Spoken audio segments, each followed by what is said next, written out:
Dependent Origination, The Link of Birth, by Delson Armstrong. Introduction. The purpose of this booklet is to help the earnest seeker to understand the concept and the links of dependent origination. The Buddha used the term paticca samuppada, which is Pali for dependent origination. This is the most important idea to be understood on the journey to Nibbana. When one understands dependent origination, one understands himself, herself, and the world. It is truly the answer to the question of, who am I? This is a 12-part series of small books for each of the 12 links. This is the second book on the 11th link of Jati, or birth. Later, all these booklets will be combined into a larger book, or books. In this book, the link of Jati, or birth, is explained in detail. Dependent origination. Samyutta Nikaya 12.11. Monks, I will teach you dependent origination. Listen to that, and attend closely. I will speak. Yes, Venerable Sir, those monks replied. The Blessed One said this, and what, students, is dependent origination? With ignorance as condition, volitional formations come to be. With volitional formations as condition, consciousness. With consciousness as condition, name and form. With name and form as condition, the 6 sense bases. With the 6 sense bases as condition, contact. With contact as condition, feeling. With feeling as condition, craving. With craving as condition, clinging. With clinging as condition, existence. With existence as condition, birth. With birth as condition, aging and death, sorrow, lamentation, pain, displeasure, and despair come to be. Such is the origin of this whole mass of suffering.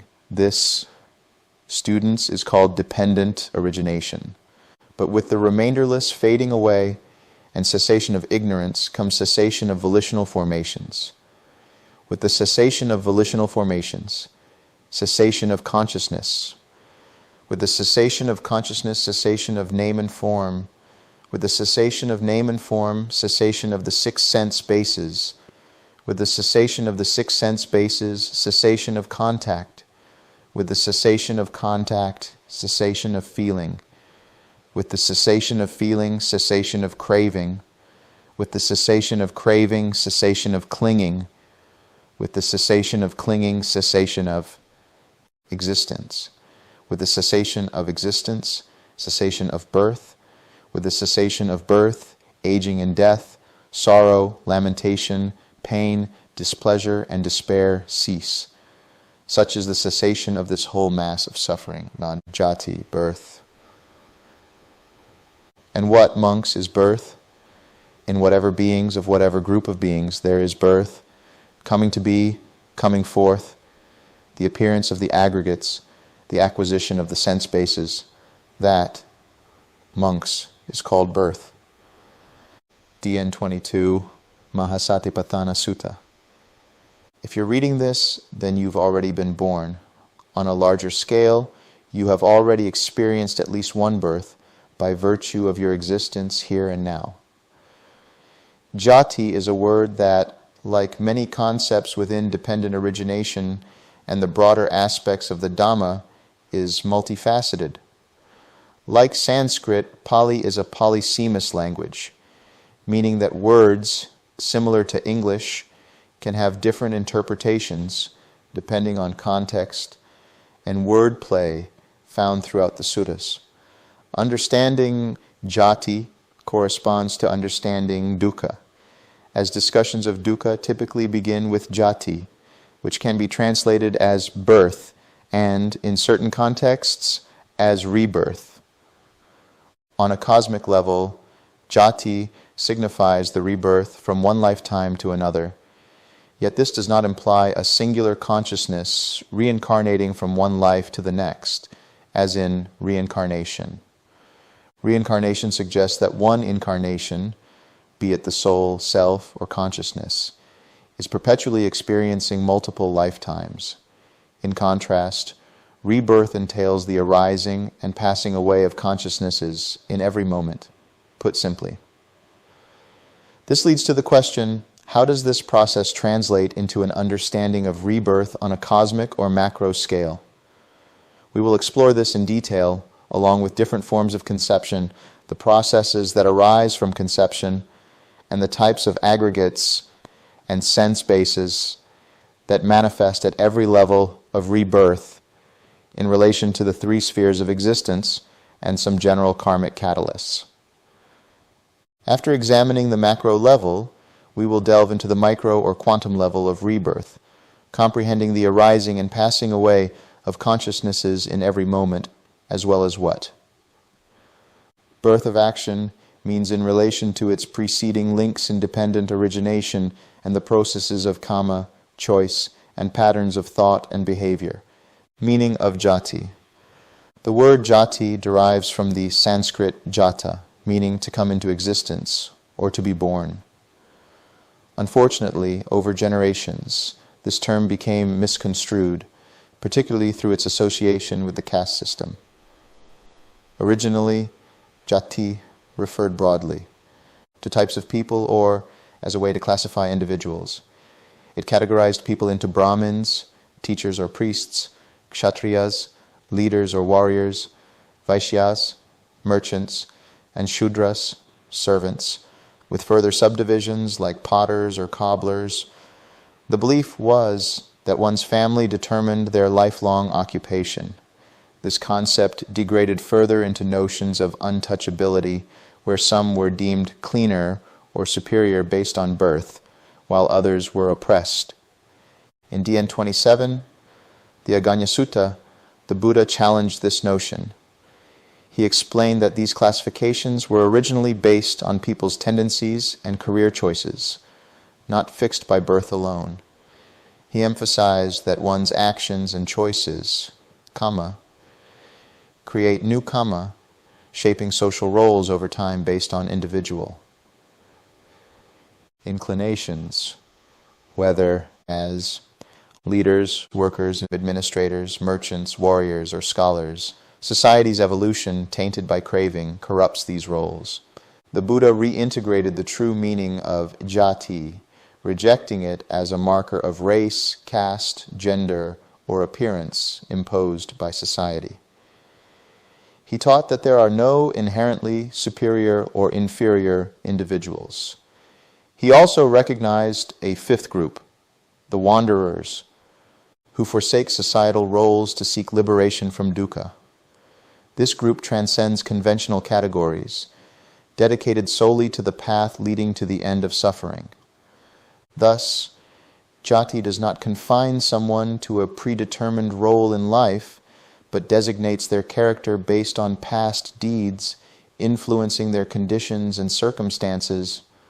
On a broader inter-life scale, one's birth reflects the accumulated cravings and regrets from previous lives, known as abhisankaras. This concept will be explored further in the next section. Cosmic rebirth. Imagine finding yourself in a blackout with no electricity. Using your smartphone light, you locate a matchbox and candles.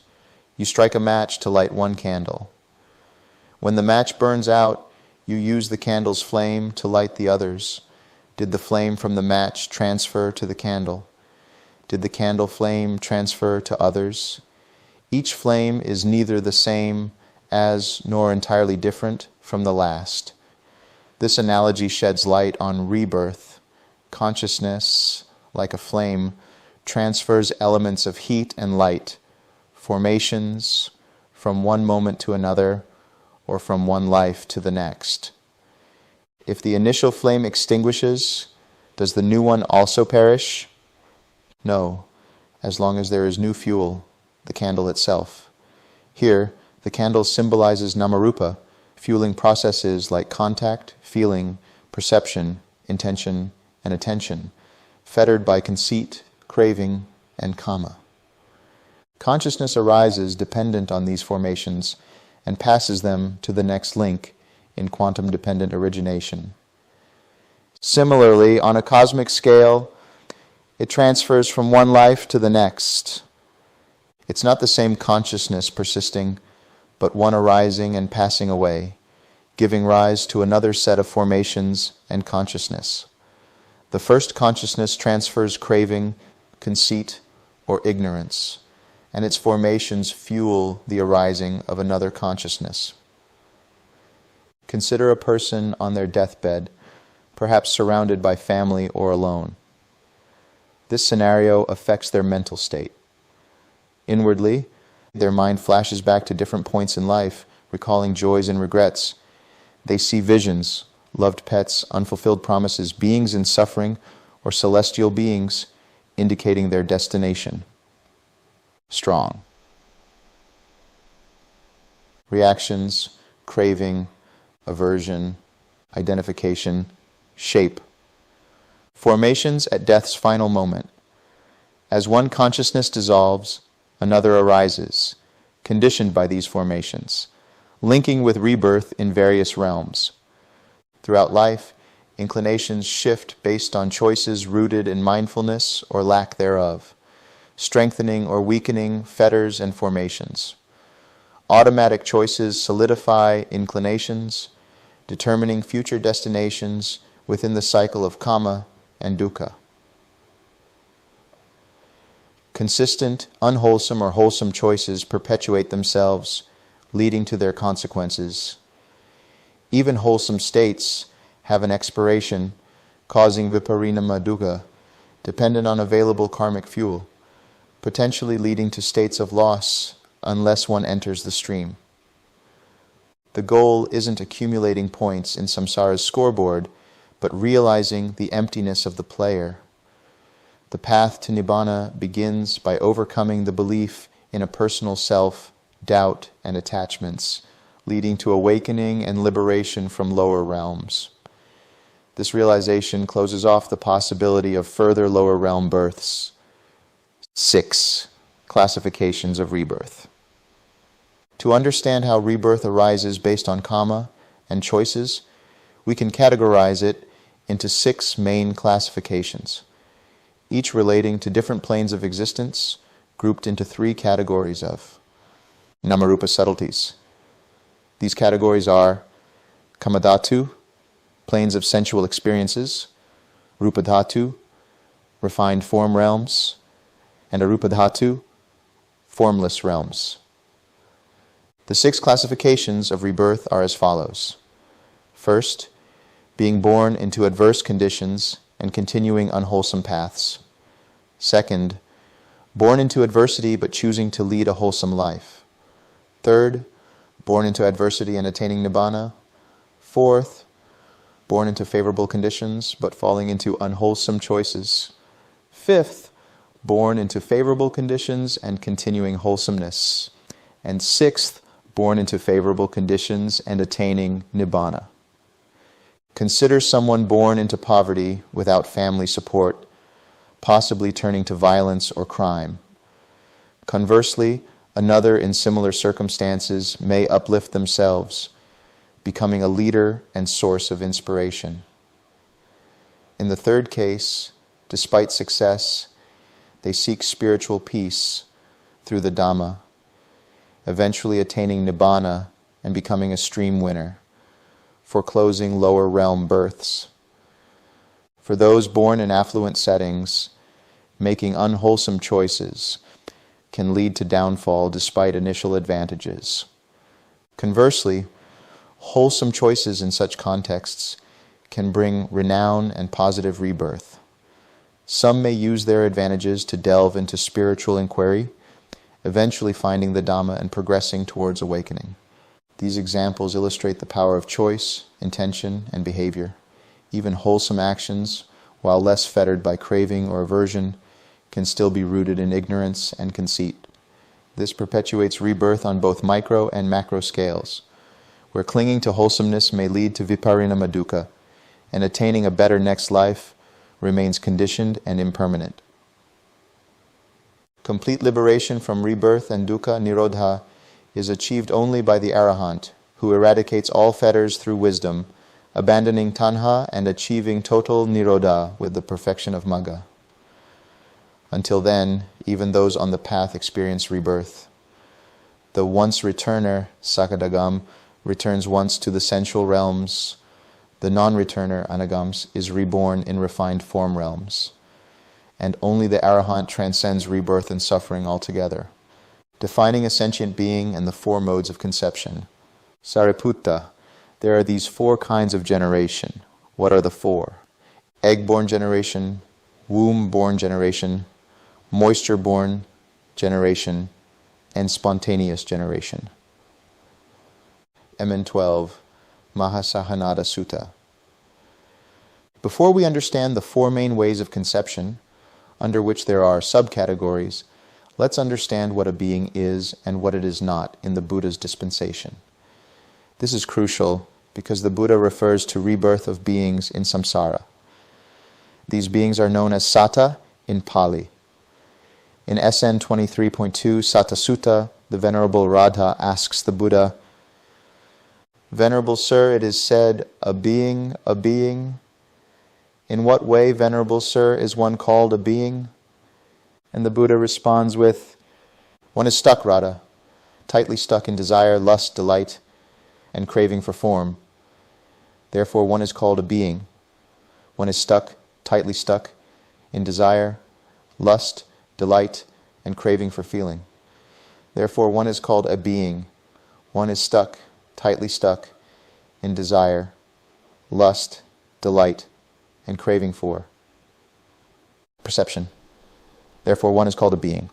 One is stuck, tightly stuck, in desire, lust, delight, and craving for formations. Therefore one is called a being. One is stuck, tightly stuck, in desire, lust, delight, and craving for consciousness. Therefore one is called a being."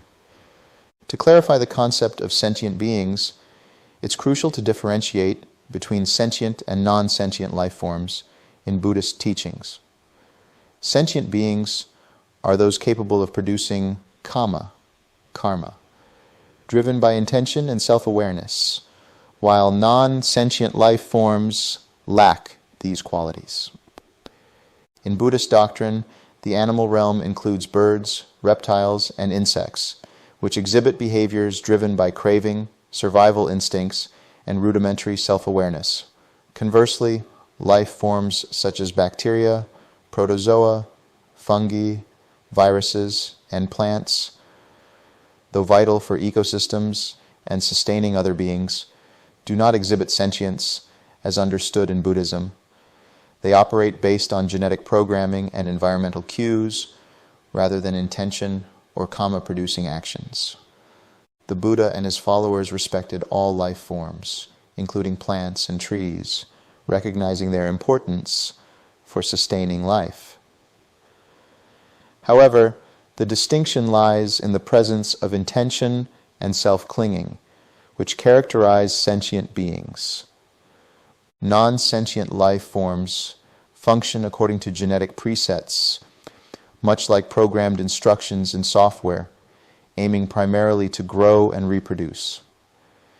They lack the complexity of intentionality seen in sentient beings who navigate their existence through choices influenced by craving and perception. Arahants, those who have attained enlightenment, retain intentionality, but are liberated from craving and fetters that bind them to rebirth. Their actions are rooted in wisdom and compassion rather than self-centered desires, marking a profound difference from non-sentient life forms. Within the animal realm, there is observable complexity in social structures, mating behaviors, and survival strategies. Animals demonstrate various degrees of intentionality, from instinctual behaviors to intricate social roles and strategies for survival. They exhibit emotions, form social bonds, and respond to environmental stimuli in ways that reflect their capacity for perception and intention. Thus, the definition of a sentient being, in Buddhist terms, encompasses not only the possession of mental aggregates, feeling, perception, cognition, but also the presence of craving, identification, and intention, related to these aggregates. This understanding helps differentiate sentient beings from non-sentient life forms within the framework of Buddhist teachings. Egg-born generation. What is egg-born generation? There are these beings born by breaking out of the shell of an egg. This is called egg-born generation. MN 12, Mahashanada Sutta. Egg-born generation occurs in two distinct ways across various species. In the first method, internal fertilization by the father precedes the egg being laid by the mother. The developing being inside the egg absorbs nutrients from the yolk until it matures and hatches. This process is typical among birds, most reptiles, many insects and arachnids, some fish, and all monotremes like echidnas and platypuses. In the second method, the mother spawns the eggs, which are then fertilized externally by the father after being laid. This approach is common among many fish and amphibians, where numerous eggs are released and fertilized to enhance the species. Survival chances. As the embryos develop within these eggs, they draw nourishment from the egg's nutrients until they are ready to hatch. Occasionally, parthenogenesis occurs, where eggs are fertilized solely by the genetic material of the mother, without involvement from a father. Once consciousness stabilizes within the newly formed genetic blueprint of the fertilized egg, it dissipates, continuing the cycle of arising and passing away of consciousnesses as the developing life forms aggregates and sense bases to experience its environment. Throughout these developmental processes, rebirth of consciousness occurs continuously with new formations generated by the developing life forms' interactions within the egg. Womb-born generation. What is womb-born generation? There are these beings born by breaking out from the call. This is called womb-born generation. MN 12, Mahasahanada Sutta. Many mammals, some amphibians, certain insects, some arachnids, sharks, some reptiles, and all marsupials undergo gestation within the mother's womb. After the father fertilizes the mother's ovum, their genetic material combines, and consciousness becomes stationed within the developing embryo. In cases of womb generation, parthenogenesis can also occur. During gestation, the developing life inside the mother receives nourishment either through an umbilical cord in mammals, a yolk inside the mother in amphibians, reptiles, and some fish, or through a pouch in marsupials where the fetus continues its development while suckling from the mother's teats for further nourishment. Limb development and the formation of aggregates and sense bases characterize the evolution of life in the womb. Throughout this developmental process, there is continuous rebirth of consciousness, with new formations generated by the responses and interactions of the developing being inside the womb. Moisture-born generation. What is moisture-born generation? There are these beings born in a rotten fish, in a rotten corpse, in rotten porridge, in a cesspit, or in a sewer. This is called moisture-born generation. MN 12, Mahasahanada Sutta. Beings born via moisture primarily include larvae such as maggots, which later transform into flies after hatching from tiny eggs. These eggs are typically laid in moist and often unsanitary environments such as trash, feces, fermented drinks, rotting food, drains, standing water, rotting meat, and decaying organic matter. For instance, houseflies emerge from trash and feces, fruit flies from fermented drinks and rotting food, drain flies from stagnant water, blowflies from decaying flesh, and gnats from moist, decaying organic debris. Mosquitoes lay their eggs in standing water or other moisture-rich areas before hatching. These beings originate either through fertilization by the father inside the mother or through parthenogenesis, with consciousness entering the genetic material at conception. They proceed to develop aggregates and sense bases while within the egg, and formations continue to drive the arising and passing away of consciousness in these beings. Spontaneous generation. What is spontaneous generation? There are gods and denizens of hell and certain human beings and some beings in the lower worlds. This is called spontaneous generation. MN 12, Mahasahanada Sutta. Spontaneous generation refers to the birth of beings in realms such as the hell realms, hungry ghost realms, Deva realms, Brahma realms, or the formless realms. This form of conception, if it can be termed as such, involves the creation of a fully formed being that appears seemingly out of nothing. In reality, these beings spontaneously arise, dependent upon the karmic formations from their previous life, which are carried forward to their next life through consciousness. This consciousness then dissipates upon the generation of Namarupa, or Nama in the subsequent realm. Essentially, it is their kama that determines the creation of another body, influenced by craving, conceit, and ignorance.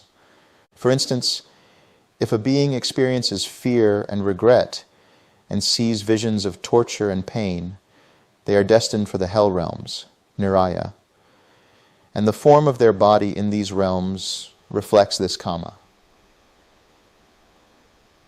Conversely, if a being encounters beautiful visions and is greeted by angelic figures, their body in the heavenly realms will reflect their good kama. In the following sections, we will delve deeper into this understanding of kama and its underlying catalysts for rebirth in the kamadhatu, rupadhatu, and arupadhatu, general catalysts for rebirth in kamadhatu. To deepen our understanding of rebirth and its connection to kama, choice, and intention, it is crucial to recognize the types of choices and actions that lead beings into various states of rebirth across different realms.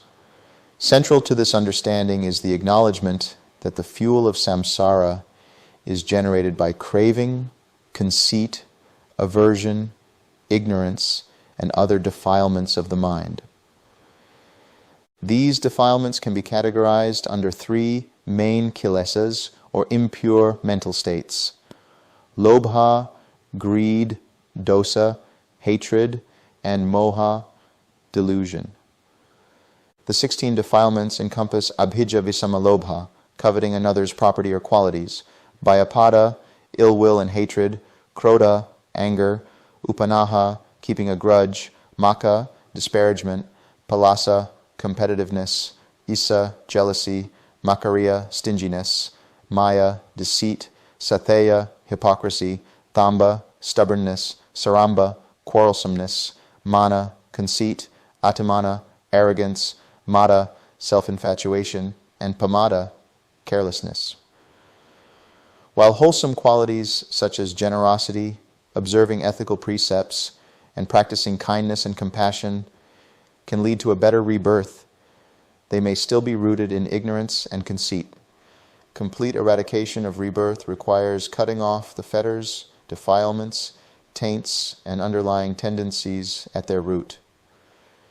Rebirth into realms lower than the human realm is generally caused by these defilements, particularly the first three fetters: sakayaditthi, belief in a personal self; vichikiccha, doubt in the Buddha, Sangha, Dhamma, and what is wholesome or unwholesome; and sailabhata paramaso, misconception that rites, rituals, or morality alone lead to nibbana.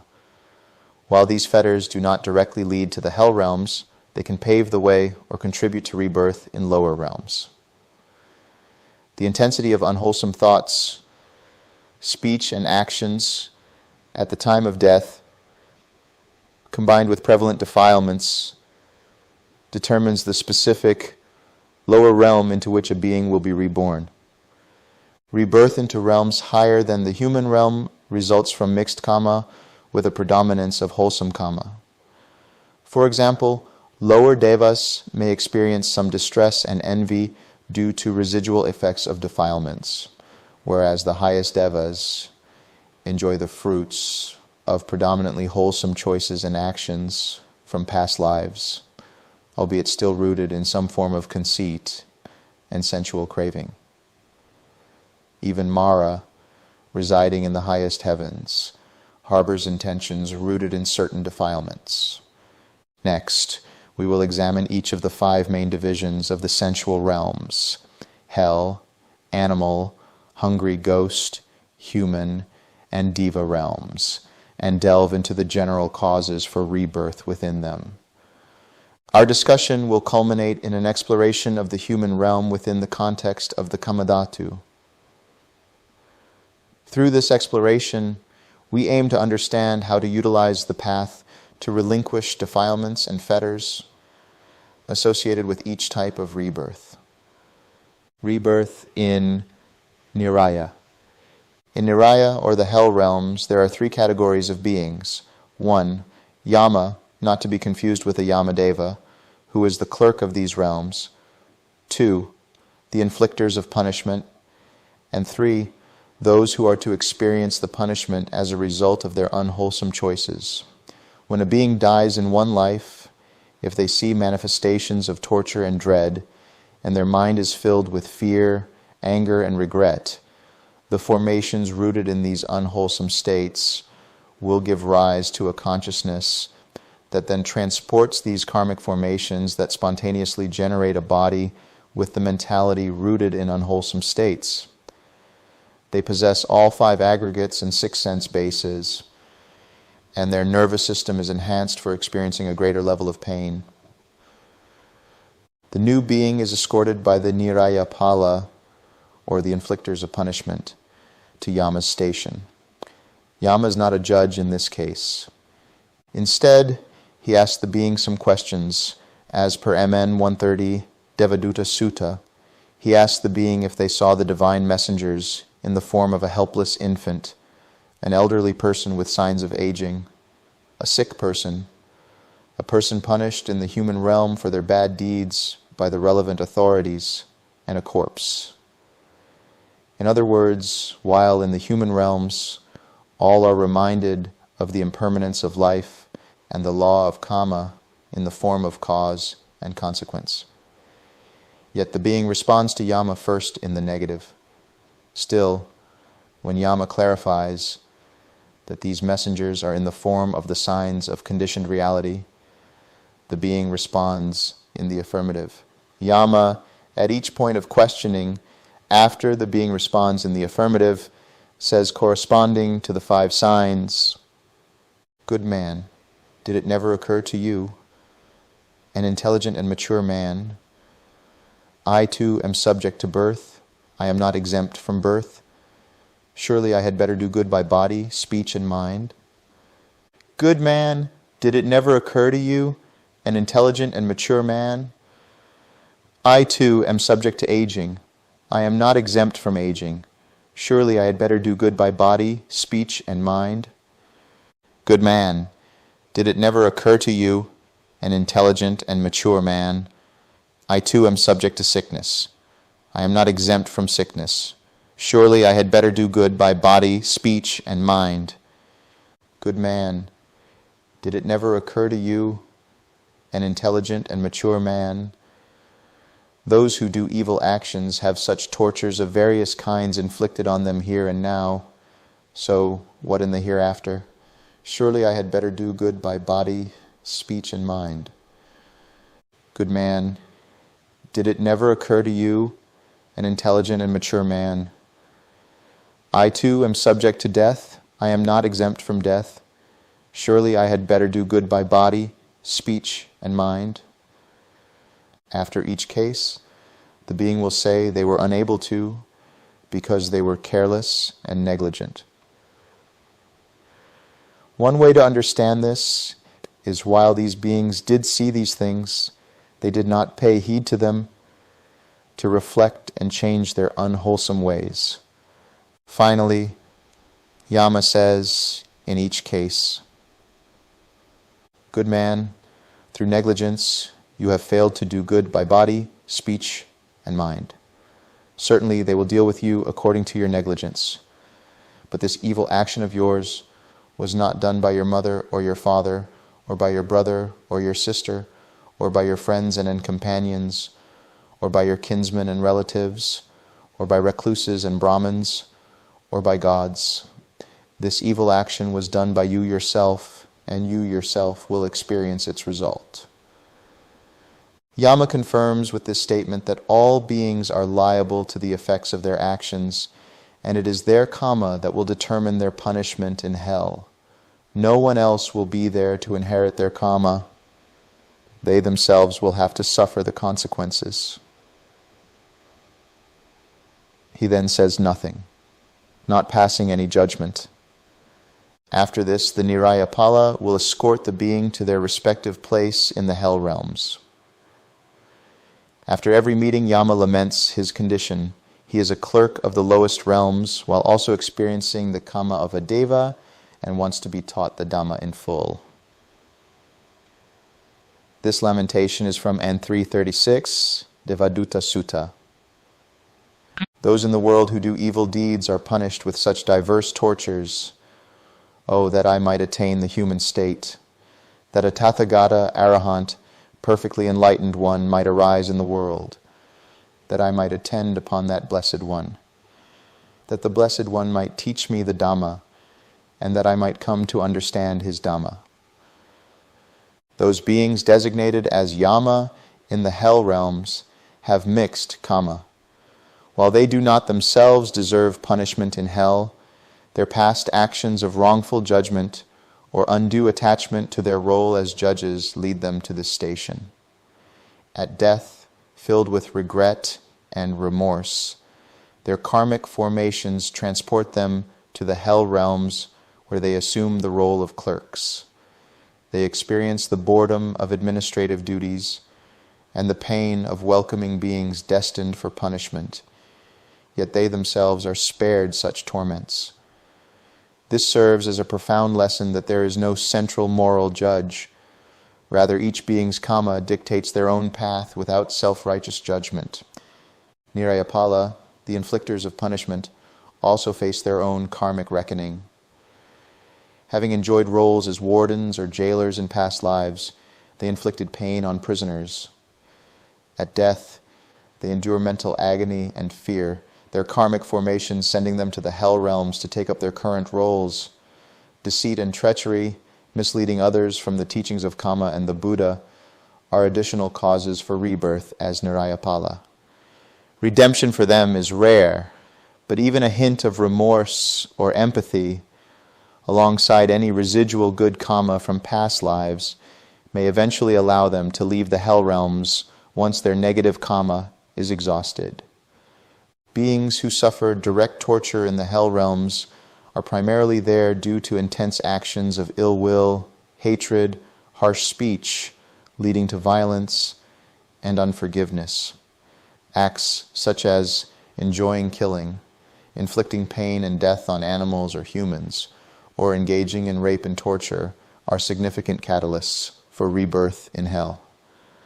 The defilements of hatred, anger, quarrelsomeness, stubbornness, hypocrisy, and carelessness also contribute to such rebirth. Rejecting or distorting right view, perceiving life as meaningless, and disregarding moral precepts can similarly lead to rebirth in hell. False accusations against pure monastics are also cited as causes. For a being to potentially be reborn in Niraya, the intensity of their unwholesome intentions must be profound, cultivated through habitual actions that strengthen underlying tendencies over time. Even if a generally wholesome individual commits occasional unwholesome acts, making amends in this life or experiencing the consequences can prevent immediate rebirth in a lower realm. The degree and timing of karmic fruition are influenced by bhava, habitual tendencies, and the predominant thoughts during the death process, determining the precise realm of immediate rebirth. Unwholesome actions may manifest in subsequent lives, with effects potentially less severe than immediate rebirth in a lower realm. There are 5 specific heinous actions that unequivocally result in immediate rebirth in the hell realms and obstruct attainment of stream entry: intentionally killing one's father or mother, killing an arahant, shedding the blood of a Buddha with malicious intent, and causing schism within the Sangha. Abandoning the factors for niraya with right effort.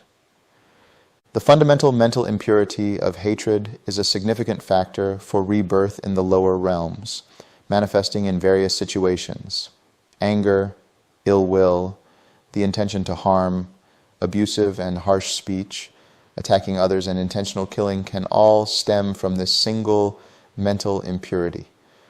When conflicts arise, it is crucial to observe one's mindset. Is there an intent to harm or to respond with abusive language, or is there a motive to resolve the conflict and restore balance? Recognizing conflict as the first noble truth of dukkha, one acknowledges being entangled in such situations. Continuing to identify with or exacerbate conflicts with ill will and hatred embodies the second noble truth of samudaya. By applying the fourth noble truth of magga, letting go of attachment to viewpoints in conflicts, debates, arguments, or misunderstandings, and abandoning ill will, one enters the third noble truth of nirodha, releasing the cycle of rebirth in those conflict-laden moments. The more one practices this, the easier it becomes to replace hatred with loving kindness, forgiveness, and compassion, thereby letting go of the underlying mental impurity of hatred. Even minor irritations and annoyances can provoke feelings of hatred. So, it's crucial to notice when this happens and employ the 6 R's. Recognizes the dukkha in the form of any unpleasant vedana present or in the form of a conflict, debate, argument, or misunderstanding. Release attention away from identification with experiences, thus abandoning samudaya. Relaxes any tension arising from holding on to a viewpoint or aversion, thus experiencing nirodha. Re-smiles if possible, as it may not be appropriate in all situations, or at the very least inclines the mind towards something wholesome. Returns to a more balanced and tranquil mind, and with the intention of loving kindness, compassion, or forgiveness, whatever is appropriate for the situation, and an antidote to the manifestations of aversion. Repeats any time the mind becomes irritated again, or starts to drift towards intentions of anger and cruelty, and thus continues to cultivate magga. Rebirth in Tirakanayoni. The Tirakanayoni, or the animal realm, is characterized by profound suffering and helplessness. Although yoni translates to womb, conception in this realm can occur through 3 primary means: egg, womb, or moisture. Delusion is the predominant mental impurity leading to rebirth as an animal. Beings driven by a carefree pursuit of pleasure, often disregarding the consequences and disbelieving in karma, may find themselves reborn here. Sensual indulgence, especially in sex, intoxicants, sleep, and food, heightens their sensitivity to touch and taste as death approaches. During the dying process, thoughts of beloved pets can create strong attachments that carry over into the next life, influencing the genetic makeup of animals similar to their pets. Practices from ancient times where individuals mimic certain animals or engage in animal sacrifices can similarly shape their rebirth. Regret for cruelty toward animals or involvement in deceptive and careless behaviors can also lead to rebirth in this realm. Some animals benefit from past good karma, enjoying comfortable lives or being cherished as pets by humans. However, Opportunities for creating new good karma are limited in the animal realm. Repeated rebirths here continue until the karmic causes are exhausted, potentially leading to lower realms if negative karma persists, or a rise to higher realms with the accumulation of merit. Animals exposed to the Dhamma or residing with Dhamma practitioners may gain blessings and even engage in meritorious acts, which could pave the way for future human or celestial rebirths. Abandoning the factors for Tirakshana with right. Effort, delusion, synonymous with ignorance, is the primary mental factor leading to rebirth in the animal realm. It reflects an inability to perceive the Four Noble Truths at any moment, branching into defilements such as arrogance, conceit, self-infatuation, jealousy, deceit, stinginess, and carelessness. These can all be transcended by following the path and understanding the true nature of experiences as impermanent, anicca, unsatisfactory, dukkha, and devoid of self, anatta. Identification with experiences arises from ignorance of these truths and the three marks of existence, tilakkhana. Overindulgence in sleep, food, or sexual activity ties the mind to the body, fostering habitual tendencies that dull awareness. Alcohol and drugs further stupefy the mind, while idle chatter and gossip lead to restlessness and mental depletion, hindering clarity and wisdom. When one identifies excessively with the senses and indulges them carelessly, apathy and confusion ensue, aligning with the first noble truth of dukkha due to the second noble truth of samudaya, the personalization of experiences and their corresponding sense bases. By applying right effort, using the 6 R's, recognize, release, relax, re-smile, return, repeat, one follows the fourth noble truth of magga, achieving cessation, nirodha, of doubt and ignorance in each moment. This practice sharpens the mind, unifying it and fostering clear insight, progressively eliminating ignorance. In summary, 1. Recognizes the dukkha of a mind filled with sloth and torpor, apathy, laziness, doubt or confusion. Releases the mind's attention from the unwholesome mental state and abandons samudaya, relaxes mind and body, and thus experiencing nirodha. Re-smiles and uplifts the mind by generating joy and more effort. Returns to a balanced state of mind, which revitalizes itself with more joy in observing with complete mindfulness and attention rooted in reality to the tilakkhana, thus generating the awakening factors of joy, energy, and discernment. Repeats anytime mind drifts into a state of lethargy and indulgence, thus continuing to cultivate magga, rebirth in Petaloka. Birth into the Petaloka, or the realm of hungry ghosts, is determined by specific defilements and actions, primarily driven by greed, lobha.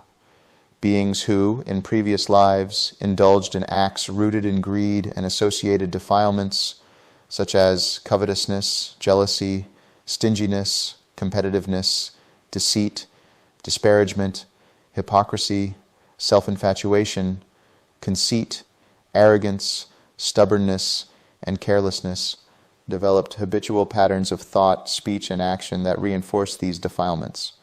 Such behaviors predispose them to rebirth in the realm of hungry ghosts. In the human realm, individuals who consistently made false promises, lacked generosity, engaged in deception, slandered others, used abusive language, conducted dishonest business practices, bore false witness, or stole from others are likely candidates for developing karmic formations suited to the Pitta realms. These formations manifest as images of suffering, regret, restlessness, discomfort, and intense craving. At the moment of death, consciousness carries these formations of craving and defilements, generating the body of a hungry ghost in the new realm. Hungry ghosts typically appear sickly, with pale skin, disheveled hair, large bulging eyes, and oversized bellies. Their necks are thin and elongated, barely allowing them to consume even a morsel of food through their tiny mouths. Some appear emaciated like skeletons, while others are grotesquely large, with mouths on their heads and eyes protruding unnaturally.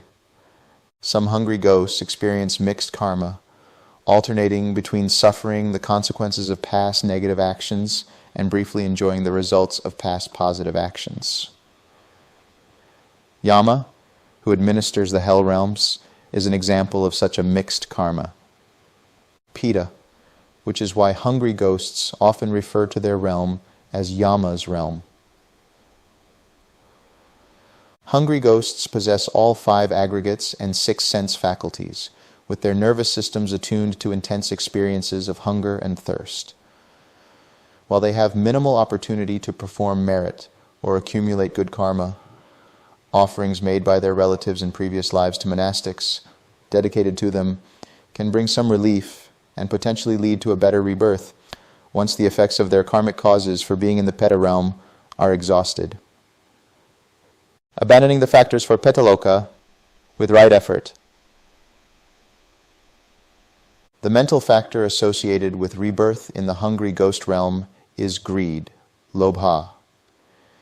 Any form of craving that agitates the mind, causing one to seek more than one needs, to cut corners, and to disregard others' well-being, can generate karmic formations, leading to rebirth as a hungry ghost.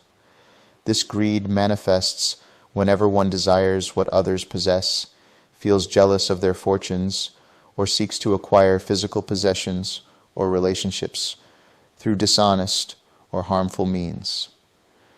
Engaging in behaviors such as theft, plotting against others, backbiting, gossiping, lying, or speaking falsely perpetuates this restlessness. This cycle of craving and dissatisfaction fuels an insatiable appetite for physical, emotional, and mental gratification. The mind becomes agitated, excited, and wandering, hindering its ability to find peace and tranquility. When the mind is restless, dissatisfied, and constantly seeking, it experiences the first noble truth of dukkha. Identifying with these cravings and wanting more perpetuates the second noble truth of samudaya. By recognizing and abandoning this craving, one can experience the third noble truth of nirodha, achieved through cultivating the fourth noble truth of magga. In this way, one recognizes the restlessness, need for attention, jealousy, competitiveness, or other defilements related to the petaloka present in mind as dukkha, releases attention from these unwholesome qualities, and abandons samudaya. Relaxes any mental or physical tension as a manifestation of identification and experiences the relief of nirodha. Re-smiles to uplift mind and bring it into harmony. Returns the mind to a more tranquil state and brings up the awakening factors of collectedness, tranquility, and equanimity, or the feeling of empathetic joy. Repeats whenever mind grows restless again, thus consistently developing magga. Rebirth in Devaloka. The heavenly realms, or Devaloka, are inhabited by humanoid beings with some ethereal characteristics. Although certain defilements and the fetters of sensual craving and aversion may persist among these beings, their predominant karmic formations are rooted in wholesome choices. These choices are often aligned with the params or perfections: generosity, dana, morality, sila, renunciation, nekama, wisdom, panya, energy, virya, patience, kanti, honesty, saka, resolution, adhitthana, loving kindness, metta, and equanimity, upekkha. At the end of their earthly life, beings whose predominant karmic formations are shaped by these wholesome inclinations will transition to a new consciousness and inhabit a luminous, humanoid deva body. As they ascend through the higher deva realms, these bodies become increasingly refined. All devas possess the 5 aggregates and sense faculties, with enhanced nervous systems tailored for experiencing heightened pleasure and refinement. Despite their celestial bliss, devas are not immune to negative emotions. Extreme anger, for example, can overwhelm their delicate nervous systems, potentially leading to the destruction of their celestial bodies and subsequent rebirth. However, they have the ability to regenerate damaged limbs if harmed. Beings with a predominance of moral perfections, albeit with minor defilements such as jealousy, arrogance, or carelessness, may be reborn in the terrestrial deva realms, including the realm of the 4 great kings, Katumaharajika, and the realm of the 33 gods, Tavatimsa. The rebirth within these realms depends on the balance between defilements and excellent karma. For instance, those inclined towards sensual pleasures, but also dedicated to supporting the Dhamma and building beneficial structures for society, may ascend to higher positions among the 33 gods, potentially even becoming Sukha, the ruler of this realm. Furthermore, beings who maintain precepts, support the needy and monastics, and cultivate service-oriented inclinations are likely candidates for rebirth in higher celestial realms, such as the Yamadevas, Tusita, where bodhisattvas reside, Nimanarat, where devas enjoy self-created pleasures, and Paranimittavasavati, where devas enjoy others' creations. These realms are accessible to beings who have upheld precepts engaged in meditative practices and express generosity, even without attaining deep meditative absorptions, jhanas. It is noteworthy that while most celestial beings incline towards wholesome actions, some may exhibit mischievous tendencies or entertain unwholesome intentions. Despite their celestial splendor, their actions can be rooted in defilements, potentially leading to a downward rebirth if not resolved through spiritual practice. This includes beings who may occupy the highest sensual realm, Paranimittavasavati, where Mara, known for his opposition to spiritual development, resides. Mara, although enjoying the pleasures of his realm, actively discourages meditative practice and spiritual growth among other beings. He employs various tactics, including instilling thoughts of laziness and sensuality, blaming meditators for uncommitted actions, and creating distractions to deter beings from the path. However, those steadfast in mindfulness and abandonment of craving recognize Mara's ploys and continue their spiritual pursuits unaffected by his mischief. In conclusion, rebirth in the heavenly realms is determined by a balance of wholesome actions and moral perfections, with potential challenges from residual defilements. It is a realm where beings can experience great bliss and refinement, yet must remain vigilant against the allure of defilements that can lead to spiritual decline and subsequent rebirth in lower realms of suffering and delusion. Abandoning the factors for Devaloka with right effort, developing, cultivating, and perfecting moral factors conducive to realms higher than the human plane is beneficial for cultivating a mind well prepared for meditation. None of the wholesome factors that lead to the sensual heavens need to be abandoned. Rather, it is the remaining defilements, such as arrogance, conceit, sensual craving, carelessness, quarrelsomeness, jealousy, and other defilements that need to be rooted out. This purification process occurs through diligent cultivation of the path and deep practice of jhana. Jhana temporarily suspends and prevents the arising of defilements and hindrances, deepening insight into the workings of the mind. However, while jhana leads to rebirth beyond the sensual realms, when associated karmic effects wear off, there remains a potential to re-enter the sensual realms, depending on the formations present at the dissolution of the Brahma body. In contrast, attaining stream entry and progressing towards full awakening guarantees eventual liberation from the cycle of conditioned reality. Attaining jhana once purifies mental states, liberates the mind from hindrances, and diminishes defilements. Daily life practice involves noticing and abandoning arising defilements, further purifying mental formations, and facilitating natural understanding and insight. As the mind attains deep clarity and quietude through this purification process, it moves towards nibbana, cutting off potential rebirth in lower realms. The path involves progressively letting go of sensual craving and aversion, minimizing lifetimes. Spent in the realms of the anagam before final liberation as an arahant.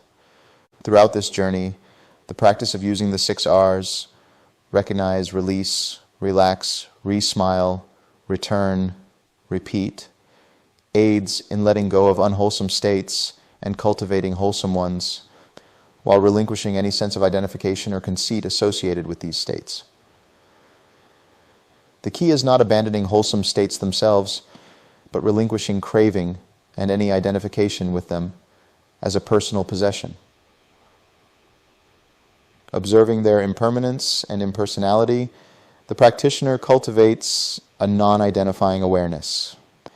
Thus, whenever identification or conceit arises, the practitioner recognizes identification, pride, and conceit, present as dukkha in wholesome states. Release attention from the identification and thus abandons samudaya. Relaxes by softening the focus around the wholesome state as me, mine, I am, and experiences nirodha of identity.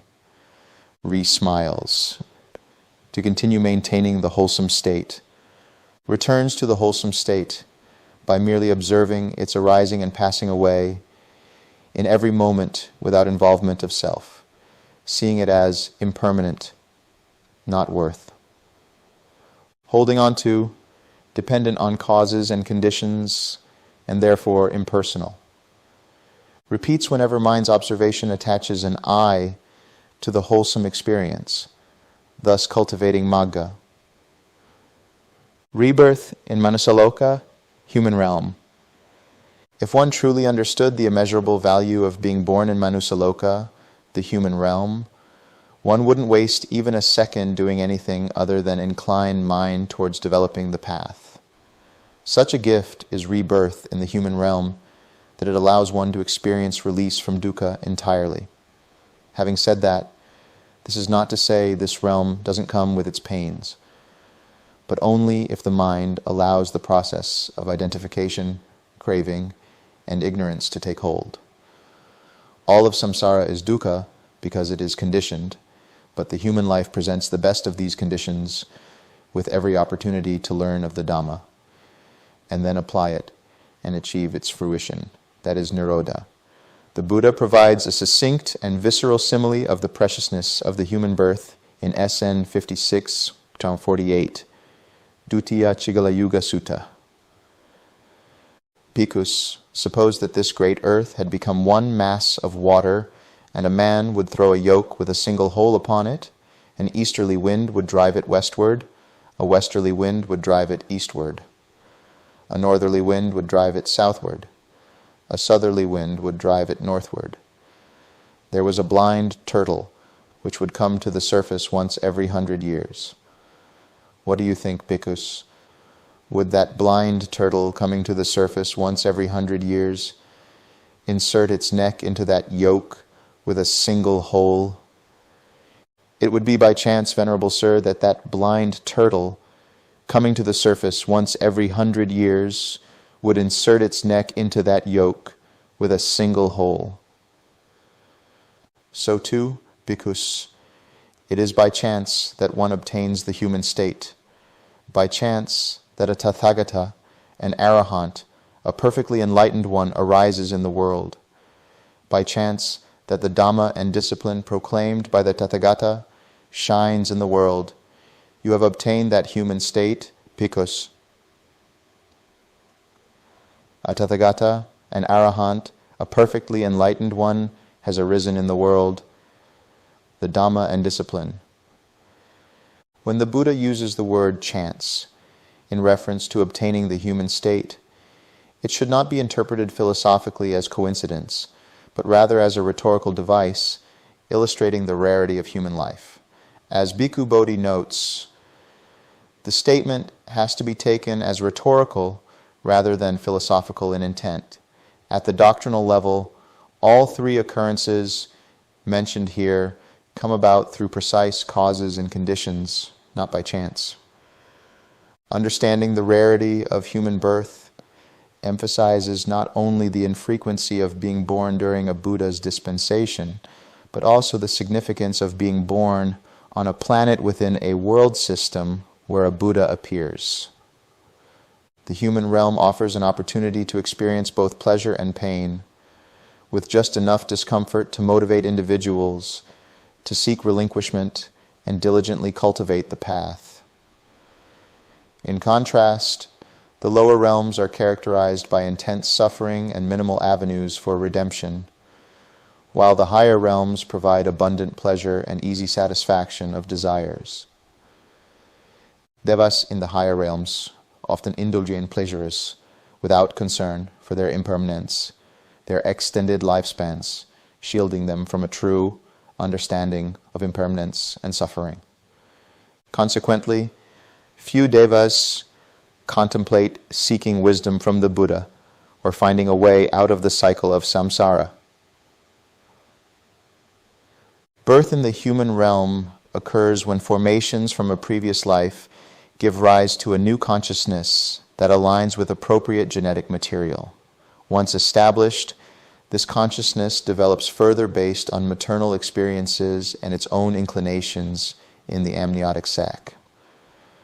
After approximately 9 months, or sooner in the case of premature birth, the infant emerges, experiencing karmic consequences shaped by formations from previous lifetimes.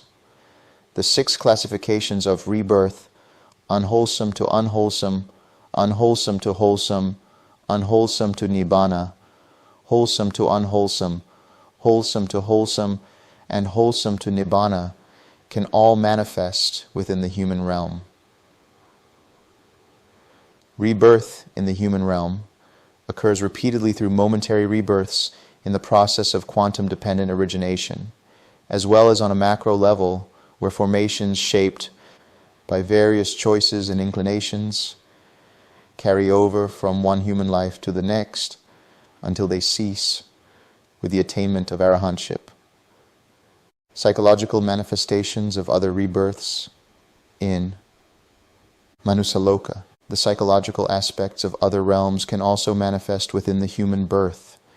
Here beings can experience a range of defilements, fetters, underlying tendencies, impure mental states, as well as wholesome qualities and perfections, either within a single lifetime or over multiple human lives. Mentally, humans may encounter intense suffering akin to the hell realms, though not to the same extreme as in Niraya. Their defilements might lead them into cycles of violence and torment, often devoid of remorse, compassion, or forgiveness. Yet the severe and perpetual mental anguish experienced by humans is but a fraction compared to the vast torment of the hell realms.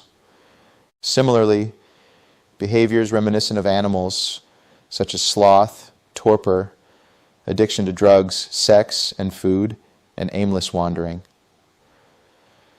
can lead to a dulled mindset and a lack of stability in life. Minds consumed by sloth, torpor, and doubt offer a glimpse into the animal realm's experience. When the mind fixates on physical sensations, losing awareness and becoming lazy and unmotivated, it mirrors the states of the animal realm. Restlessness, craving for attention, jealousy over others, successes, and unmet needs echo the fleeting experiences of beings in the Pitta realm. Conversely, those with uplifted minds and few defilements tend to exhibit kindness, generosity, and joy. They embody happiness and serve as positive examples for others, exuding creativity, energy, and enthusiasm for life. Yet even these mental states are mere glimpses, brief and fractional, of the expansive experiences within Diva mindsets. In essence, the human realm provides a microcosm of potential experiences found in the various sensual realms on a psychological level. Moreover, the planes of Rupadhatu and Arupadhatu can be accessed through corresponding jhana states developed within the human mind, as will be discussed in the following section. Even the influence of Mara, the hindrance of craving and other defilements obstructing progress toward arahantship, is palpable when one observes these barriers hindering their practice and leading to complacency. Rebirth in Rupadhatu and Arupadhatu. The Rupadhatu, or luminous form realms, are accessed through the attainment of jhanas, while the Arupadhatu, or formless realms, are accessed through the attainment of ayatanas. In some suttas, the Buddha mentions that the Brahma realm can also be accessed through the development and cultivation of the 4 Brahma-viharas: Metta, loving-kindness; Karuna, compassion; Mudita, sympathetic joy; and Upekkha, equanimity. Through the mental development and cultivation of jhana, beings become temporarily free of defilements, hindrances, and distractions, utilizing the 6 R's to abandon distractions without suppressing them. As beings stabilize in jhana or ayatana and gain mastery, their next life is assured in a realm corresponding to that particular state. However, certain defilements like conceit, arrogance, and carelessness may still be present among beings in the Rupadhatu and Arupadhatu realms. Rebirth in Brahma realm. If a being attains the first jhana, they are destined for the Brahma realms. At the dissolution of the body, the being automatically enters a state of collectedness, abandoning all formations, except those associated with the first jhana, where there may be some verbal activity in the mind. These formations give rise to an evolving consciousness that then transfers these formations, constructing the body of a Brahma being. For those who enter the first jhana but struggle to stabilize their mind consistently in that state, they are destined for the existence of a Brahma Parisaja, an assembly person of Brahma. At death, such beings relax and smile, their collected mindset naturally inclining towards the factors of the first jhana. The formations associated with this state of proficiency give rise to a consciousness that establishes into the Namarupa mind-body complex of a Brahma Purohita, a minister to a Mahabrahma in this realm. Those who master the first jhana to the extent of controlling the duration of their immersion and emergence from it will at death give rise to formations associated with that mastery. These formations then give rise to a consciousness that establishes into the Namarupa of a Mahabrahma, a supreme Brahma of this realm. In all 3 cases, consciousness establishes into a spontaneously generated Brahma body in this realm. Here, all 5 aggregates and sense faculties of seeing and hearing are present, but their forms are extremely subtle, invisible even to the highest devas in the Kamadhatu. The nervous system of Brahmas is designed for experiencing immense joy and comfort, with androgynous bodies devoid of sexual organs. They appear to radiate multiple fractal-like patterns that emit a stable, soft, and gentle light throughout their bodies, resembling microgalaxies contained within them. Mahabrahmas emanate intense light from. Their bodies, while lower Brahmas, have a sheen and luminosity akin to polished marble. They can manifest in any form at will. Unless a Brahma has attained stream entry by using right effort to eradicate wrong views and establish right view, they remain susceptible to falling into lower realms of suffering and pain once their kama is exhausted. Rebirth in the Abhasara realm. The Abhasara realm represents the next level of existence, and those who have attained the second jhana at one of 3 levels of proficiency will be born into one of 3 categories of beings in this realm. For those who have attained the second jhana but struggle to stabilize their mind consistently in that state at the dissolution of their body, their minds will be filled with joy and comfort without any verbal activity. The formations rooted in this joy and comfort will give rise to a new consciousness that transports those formations and establishes itself into the namarupa of a paritabha being. For those who can access the second jhana repeatedly and stabilize their mind in that state, at death, their formations rooted in that proficiency will give rise to a consciousness that transports those formations and establishes itself in the namarupa of an apamanabha being.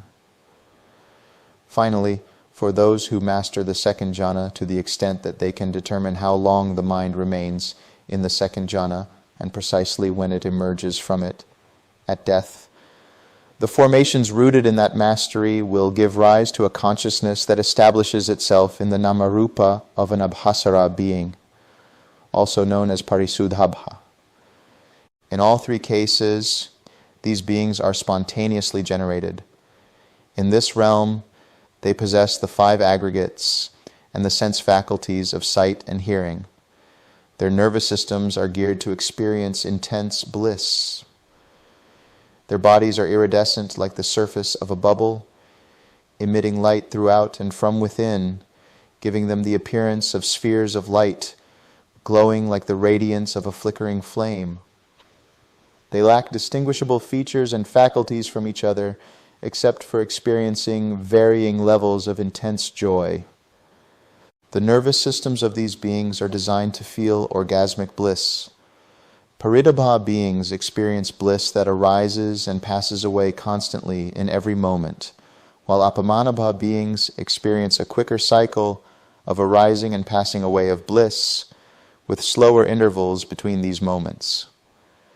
Abhasara beings, on the other hand, feel constant joy and bliss without any perceivable pauses. Below the Paritabha beings are the Samkalitabha beings, who possess some capacity for thought and verbalization related to their joy.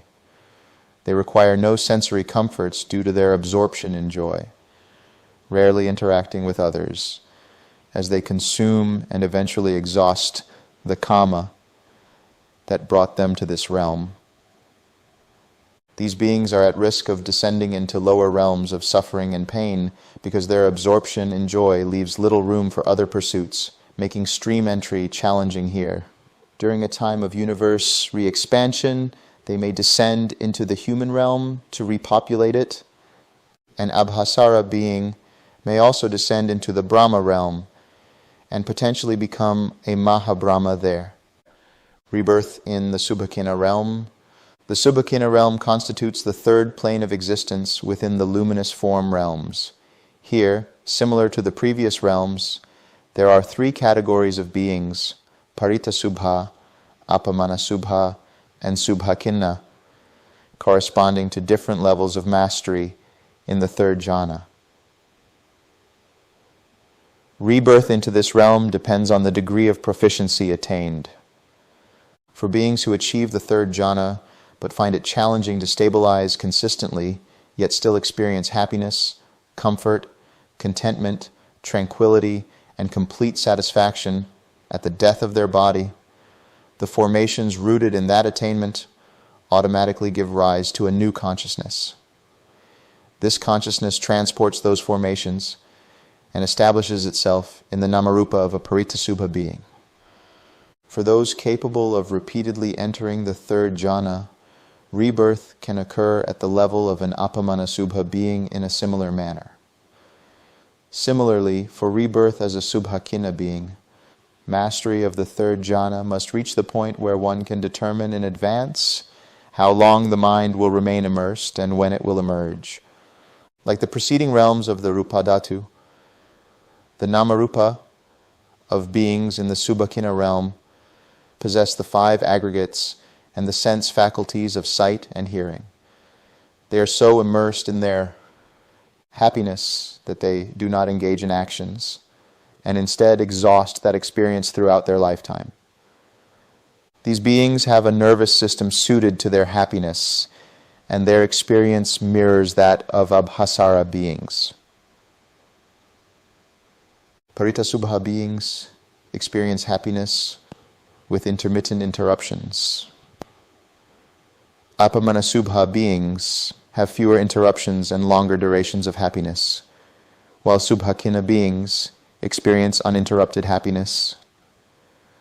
Unlike Abhasara beings who possess bodies of light that radiate like a flickering flame, Subhakina beings have bodies that resemble the sheen of gold under light. While Abhasara beings glimmer like diamonds, Subhakina beings shine without any flicker. Due to their attachment to happiness, these beings have no opportunity to accumulate merit or further their understanding of the Dhamma. Consequently, attaining stream entry is not possible for them, and they will descend to a lower realm of suffering and pain once their karma is exhausted. Only during times of universal expansion do they fall from this realm to the Abhasara realms, from where some may descend to the human realm to repopulate planets. Rebirth in the Vihafala realm. The Vihafala realm corresponds to the attainment of the 4th jhana. Here too, there are 3 classifications of beings. If a being attains the 4th jhana with some difficulty stabilizing the mind in it, every time they enter the jhana, the formations rooted in that attainment automatically will give rise to a new consciousness at the time of death and transfer the formations to create the Namarupa of an Anabhaka being. If a being attains the 4th jhana with stability so that mind stays there without much interruption, then at death the formations will give rise to a new consciousness that will establish itself into the Namarupa of a Punyafala being. If a being is able to master the 4th jhana by being able to determine for how long mind will be immersed in that jhana, and when it will emerge from it, then at death, the formations rooted in that mastery can give rise to a consciousness that establishes itself into the Namarupa of a Vihafala being. Like the inhabitants of Rupadhatu below them, who can appear humanoid in features, meaning they have apparent limbs, and at the same time can transform into other forms if they wish. The Vihapala group of beings is also capable of taking on various forms. They appear like holograms, seemingly non-solid, with still light forming their luminous bodies. They do not glimmer like diamonds, nor reflect like light off of gold. They all possess the 5 aggregates and the sense faculties of sight and hearing, and their nervous systems are equipped for deep equanimity. The difference between each level of being here is the perception of equanimity. An Anabhaka being experiences minute interruptions in their immersion of equanimity. A Punyafala experiences almost no interruptions, with those interruptions being intermittent, and a Vihafala being experiences smooth flows of equanimity with no gaps. Beings here are immersed in equanimity, but because they are not blissed out all the time, they emanate equanimity towards all. They have very little defilements, but still deal with conceit and identification with existence. After their karma is exhausted, they fall into a lower realm of misfortune and pain. In this realm, there is one more category of beings known as the asaññata sata. When a being meditates without understanding the Dhamma, meditates to the point of absorption, where there is a suppression of hindrances and of consciousness itself, or goes into a state of suspended animation, at the time of their death, they enter into the asaññata sata realm, where the beings are similar in form to the Vihapala beings. However, with only the form aggregate present, the rest of the aggregates are suppressed, and no sense faculties are operational.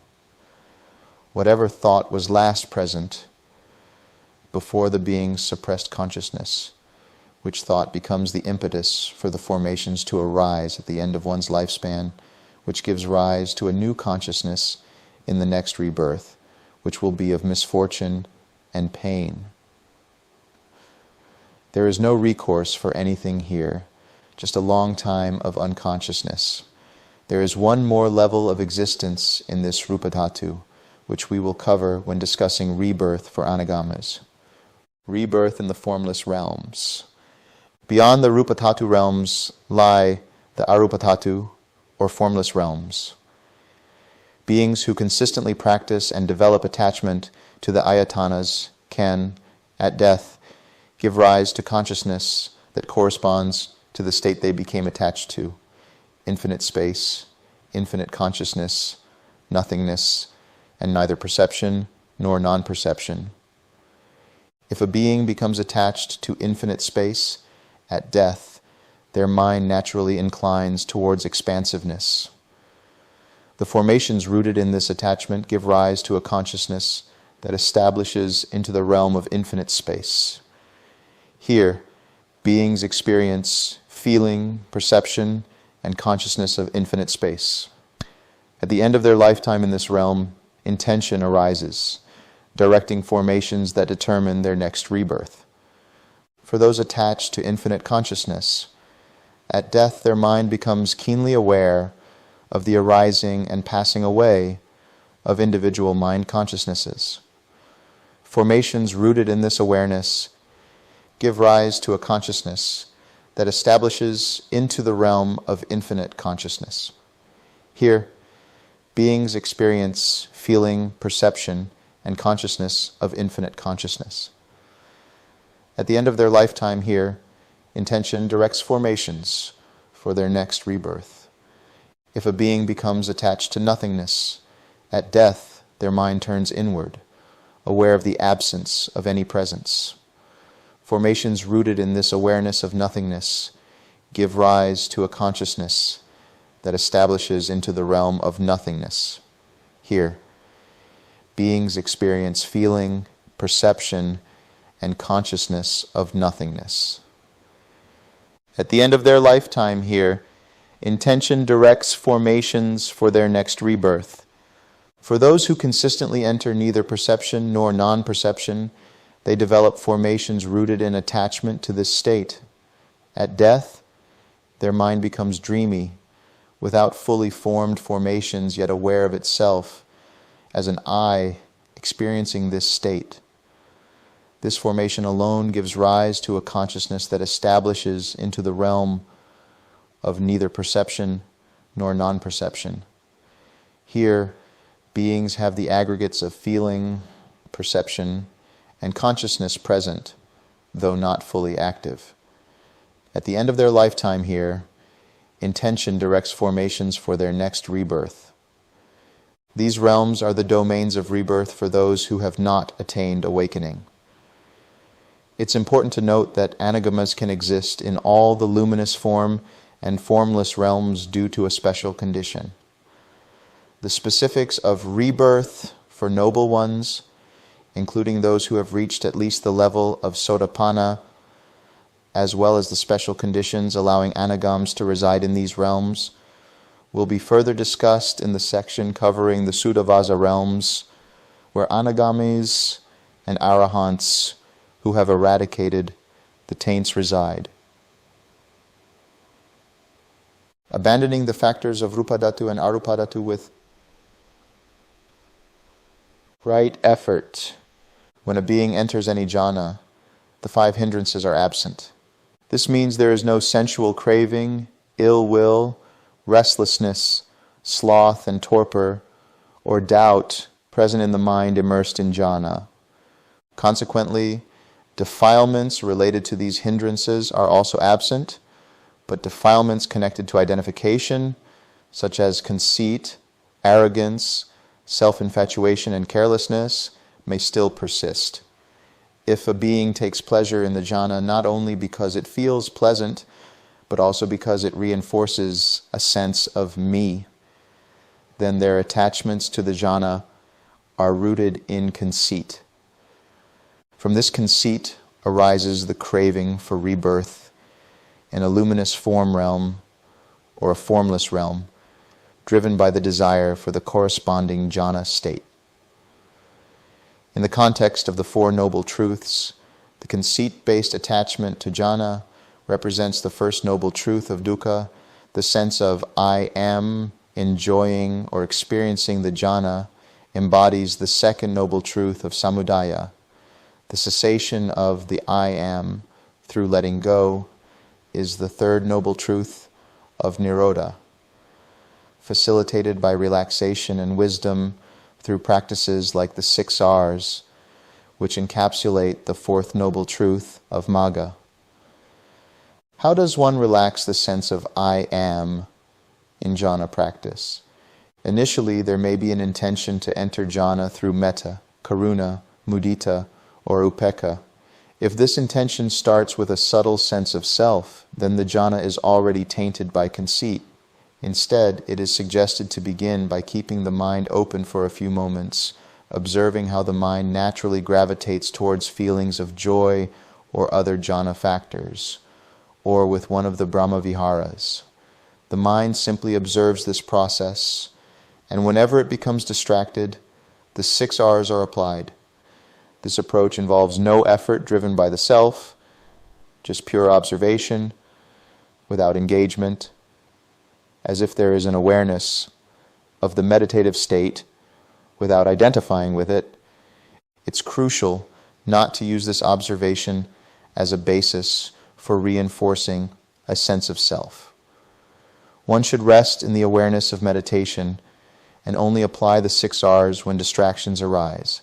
This approach allows the mind to observe jhana factors arising and passing away, akin to how Sariputta observed in MN 111, Anupada Sutta. These states were defined by him one by one as they occurred. Known to him those states arose, known they were present, known they disappeared. He understood thus, so indeed these states, not having been, come into being. Having been, they vanish. Regarding those states, he abided unattracted, unrepelled, independent, detached, free, dissociated, with a mind rid of barriers. In this approach, the mind does not actively seek out the factors of jhana, but simply notices them without becoming entangled. Through this perspective, one realizes that anything observed cannot be a self, because a self would imply something intrinsic, inherent, and permanently abiding. However, if the mind does personalize the experience, one can view it through the lens of the 3 marks of existence, tilakkhana. One sees that these jhana factors and the jhana itself are impermanent. They arise from specific causes and conditions and are composed of those conditions. Therefore, they are not worthy of attachment or personal identification. What about the sense of being an observer? The same understanding applies here. The act of observation is also dependent on conditions. There is the object of meditation, which stabilizes due to the nourishment of attention. This attention, being a form of consciousness or cognition, arises dependent on the mind engaging with the object of meditation. Similarly, mindfulness and concentration arise from the intention to meditate and observe. All these mental processes Attention, mindfulness, and concentration are impermanent and not to be clung to as personal attributes. The intention to meditate itself arises from a series of decisions and processes, each dependent on a chain of preceding causes and conditions. When one understands this process deeply, there is only the activity of meditation itself, not a separate meditator. During meditation, it is possible for the mind to momentarily slip and identify with the jhana factors or the meditation process as personal. In such moments, one can apply the 6 R's: recognize, release, relax, re-smile, return, repeat, to gently release any attachments or identification with these experiences. 1. Recognizes the mind identifying with the jhana or object of meditation. This is dukkha. Releases attention away from the sense of I. This is abandoning samudaya. Relaxes the tension as a manifestation of the I am. Conceit and experiences. Nirodha as a result. Returns mind back to object with the understanding of the tilakkhana applied to the object, the meditation process, and the sense of an observer as well. Repeats whenever mind takes the process personally, thus cultivating magga, rebirth for the noble ones. A noble one has attained at the very least stream entry and is on their way to full awakening, at which point rebirth will be destroyed. There are 4 categories of noble ones: Sotapanna or stream winner, Sakadagam sons or one returner, Anagam sais or non-returner, and Arahant or one worthy of honor. A Sotapanna will take rebirth up to 7 times, dependent upon certain conditions, in Kamadhatu, while a Sakadagam's only 1 time. An Anagamna will not return to Kamadhatu, but take 1 more rebirth in the Sudavasa realms or pure abodes in a traditional route, although there are certain special exceptions. An Arahant has completely destroyed all fuel for rebirth to occur. To understand this deeper, we have to explore the Samyojana, the 10 fetters that bind a being to the cycle of Jati. They are, as we had mentioned earlier, for the purposes of understanding stream entry: Sakayaditi, or belief in a personal self; Vichikicha, or doubt; Slabhata Paramaso, or belief in rites and rituals as the way to Nibbana, as well as Kamachanda, or sensual craving; Bhayapada, or ill will; Ruparago, or craving for existence in Rupadhatu; Aruparago, or craving for existence in Arupadhatu; Mana, or conceit; Udaka, or restlessness; and Avijja, or ignorance. With these fetters listed, let's understand their importance in the rebirth of each of the noble ones. Rebirth for the Sotapanna.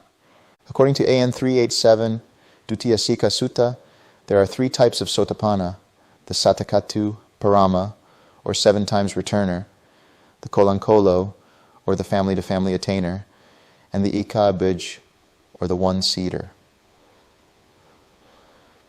All 3 are Sotapannas, differing only in the number of times they will be reborn in the sensual realms.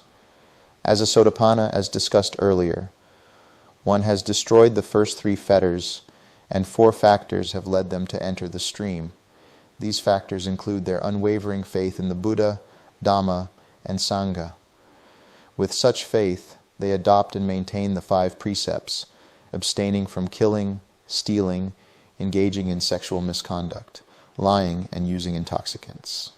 By developing and cultivating sila or virtue, their mind becomes conducive to samadhi, which in turn leads to panya or wisdom.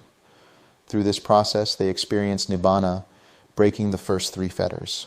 They significantly diminish the mental impurities of greed, hatred, and delusion, to the extent that any residual defilements do not lead to rebirth in realms lower than the human plane. Therefore, they are destined for rebirth only in the human or higher realms, unless specific conditions, discussed later for anagamsa rebirth, are met. In all 3 classifications of Sotapanna, such beings are incapable of committing 6 actions, intentionally killing their mother, father, or an arahant.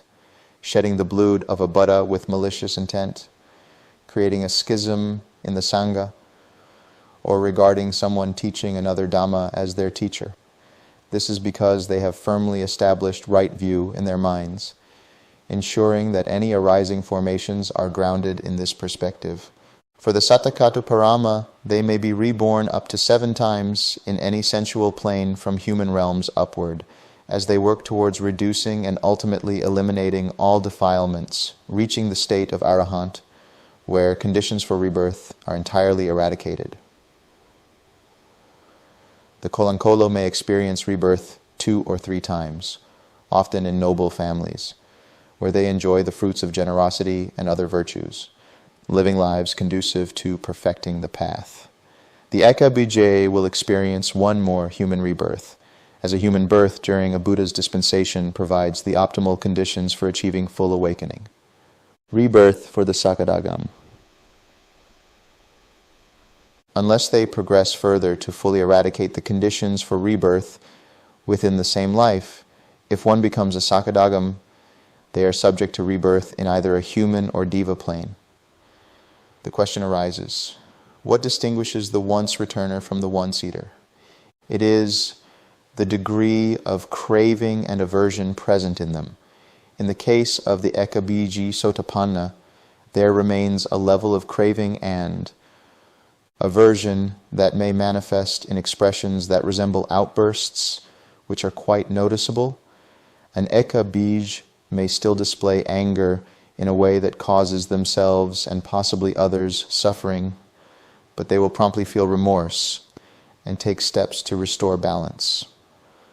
The contrast between a non-practitioner who allows the mind to obsess over craving and aversive thoughts for hours, days, months, or years, and the Ikebij who does so for an hour or less, illustrates the purity of their sala and their unwavering faith in the triple gem, enabling the Ikebijesh to recognize their errors swiftly and recover.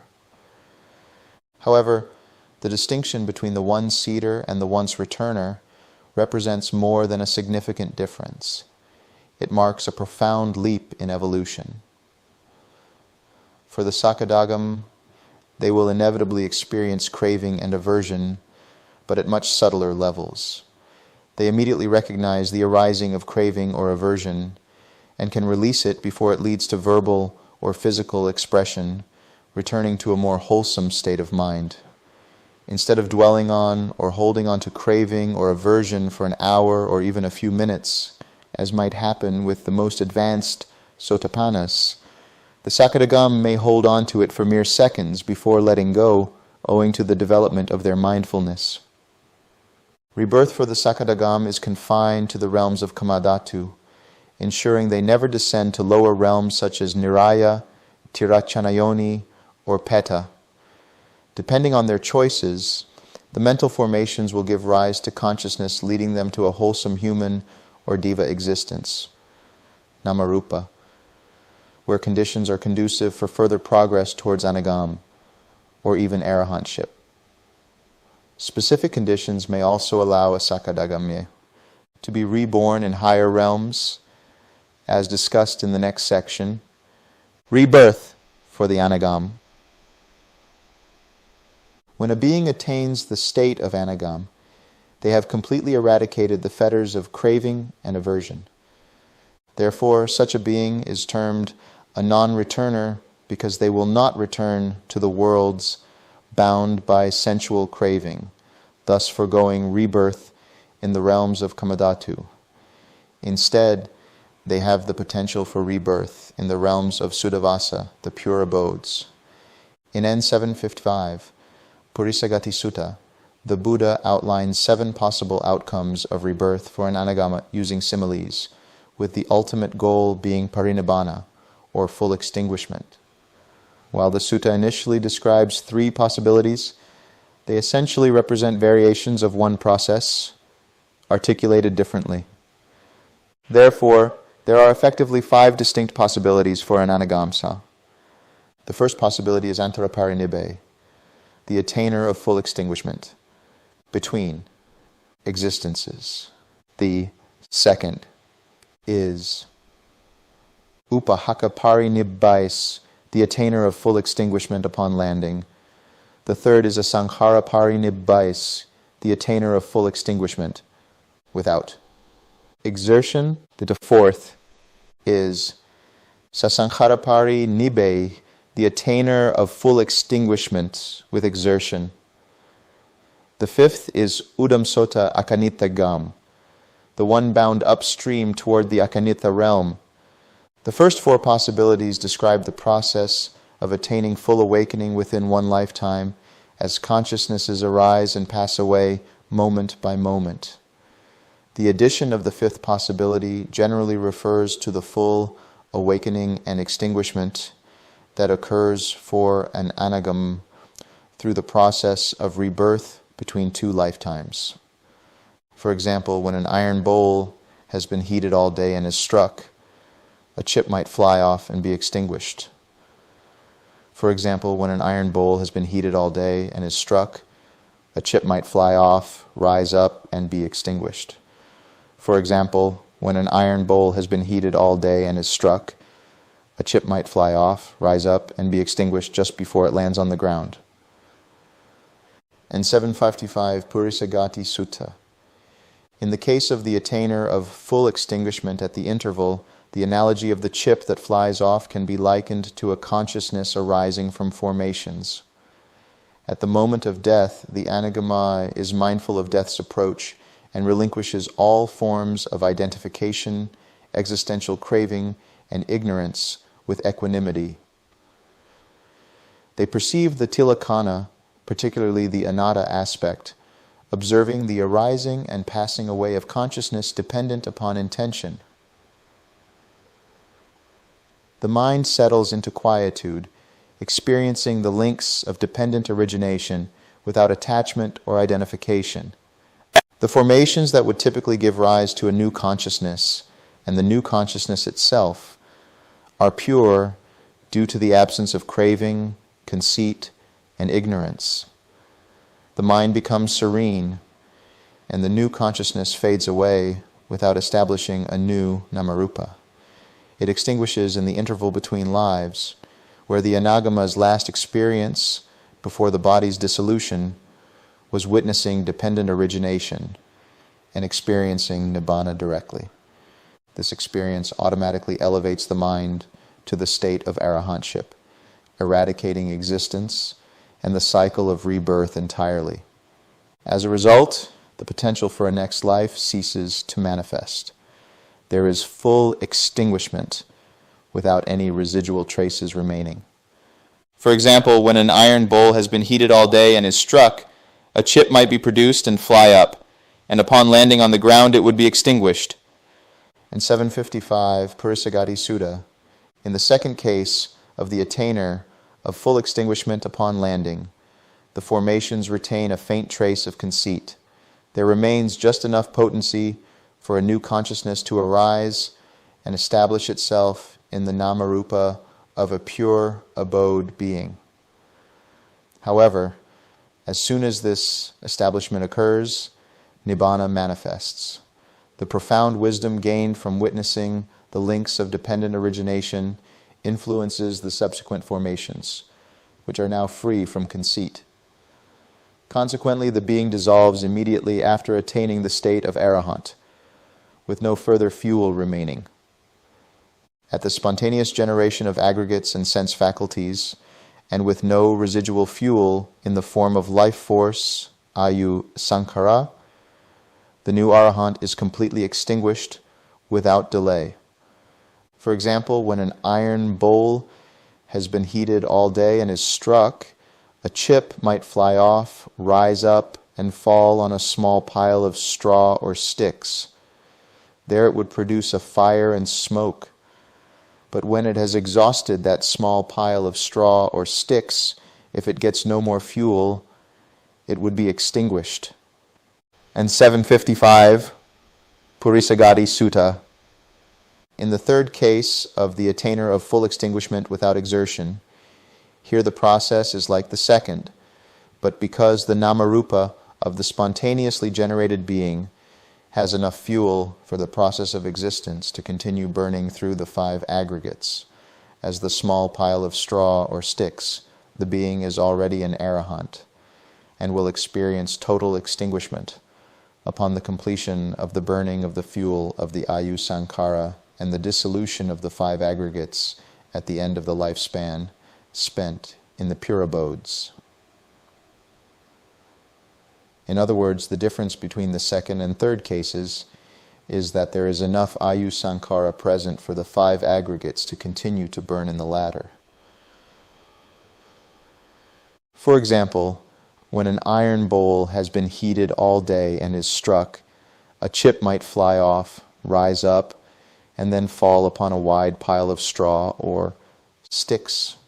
There it would produce a fire and smoke, but when it has exhausted that wide pile of straw or sticks, if it gets no more fuel, it would be extinguished. And 755, Purisagati Sutta.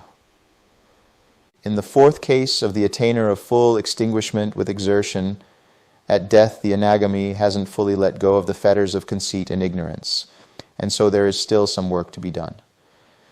When they emerge in the pure abodes, they continue their meditation practice, and in little time they extinguish the wide pile of straw or sticks and attain arahantship. With the fuel of the aggregates and ayusankaras, going on until they dissolve at the end of life when there will be parinibbana. For example, when an iron bowl has been heated all day and is struck, a chip might fly off, rise up, and then fall upon a large pile of straw or sticks. There it would produce a fire and smoke, and when it has exhausted that large pile of straw or sticks, it would burn up a woods or a grove until it reaches the edge of a field, the edge of a road, the edge of a stone mountain, the edge of water, or some delightful piece of land, and then, if it gets no more fuel, it would be extinguished. And 755, Purisagati Sutta, let's consider the 5th case of the one bound upstream toward the Akanitha realm. At death, the anagami relaxes and smiles, attempting to let go of all inclinations in mind. However, because they still have the 5 higher fetters present, there may be lingering defilements of arrogance, self-infatuation, and slight carelessness in the mind, preventing complete release. These fetters and defilements are akin to woods or groves. Formations rooted in these conditions give rise to a consciousness that takes root in a spontaneously generated namarupa of a Suddhavasa being, found at the foot of a tree, meditating. They open their eyes to find themselves in a world of immeasurable tranquility and beauty, destined for arahantship in one of the higher planes up to the Akanitha realm of the pure abodes. The fuel of aggregates, influenced by conceit and ignorance, continues burning through the edge of fields, roads, stone mountains, water, or delightful pieces of land. These 5 larger fuels, symbolizing the bhava, or existence in, and representing the 5 planes of the pure abodes. After some time, depending on their effort and insight, they will attain arahantship and enter parinibbana at the end of their life in the pure abodes. Depending on the faculty most developed in their mindset before the dissolution of the body, specific formations will give rise to a consciousness influenced by that faculty, which then takes birth in one of the 5 planes of the pure abodes. If an anagam has developed the faculty of sada, or faith, joyful and aware of the 3 recollections of the triple gem, they are destined for the aviha plane in the pure abodes. If they have developed viriya, or energy and effort, to the extent that it radiates within their mindset, and they possess a bright mind, then they are bound for the atapa plane. If they have cultivated sati, or mindfulness, to the point of reducing carelessness to an iota, they are destined for the Suddhasa plane. If they have mastered samadhi or meditation and have proficiency in each jhana and ayatana, including spending considerable time in Nirodha Samapatti, then they are bound for the Sudasi plane. Finally, if they have developed panya or insight to the greatest extent possible for an anagam, they are bound for the akanitha plane. Each abode is lush with gardens of various colors and jewel-like structures, everything radiating with luminosity. As the highest point in Rupa Dhatu, touching upon the formless realms, beings in the pure abodes appear translucent yet humanoid and beautiful, experiencing great joy and comfort. They possess all 5 aggregates and the sense faculties of sight and hearing. Their nervous systems are equipped to experience release in every moment, letting go of subtle defilements until they finally destroy the asavas or taints and attain arahantship. Pure abode beings do not solely immerse themselves in jhana as a sitting practice. They also develop their practice toward full awakening through insight during various activities. They show little interest in the affairs of the cosmos below, but they do take initiatives in preparing the way for the next Buddha when the time is ripe. Now, a Sotapanna and a Sakadagam can be destined for the state of Anagam, even if they have not attained that state in their present life. Some refer to this state as Jnananagam, indicating a non-returner through jhana. It is crucial to distinguish this from one who attains jhana as a worldling, someone who has not entered the stream, and one who does so as a Sotapanna or a Sakadagam. Before we proceed, let's understand this context with the example of the first jhana, as described in AN 4.123, Patha Mananakarana Sutta. Here, bhikkhus, secluded from sensual pleasures, secluded from unwholesome states, some person enters and dwells in the first jhana, which consists of rapture and pleasure born of seclusion, accompanied by thought and examination. He relishes it, desires it, and finds satisfaction in it. If he is firm in it, focused on it, often dwells in it, and has not lost it when he dies, he is reborn in companionship with the devas of Brahma's company. The lifespan of the devas of Brahma's company is an eon. The worldling remains there all his life, and when he has completed the entire lifespan of those devas, he goes to hell, to the animal realm, or to the sphere of afflicted spirits. But the Blessed One's disciple remains there all his life, and when he has completed the entire lifespan of those devas, he attains final nibbana in that very same state of existence. This is the distinction, the disparity, the difference between the instructed noble disciple and the uninstructed worldling, when there is future destination and rebirth.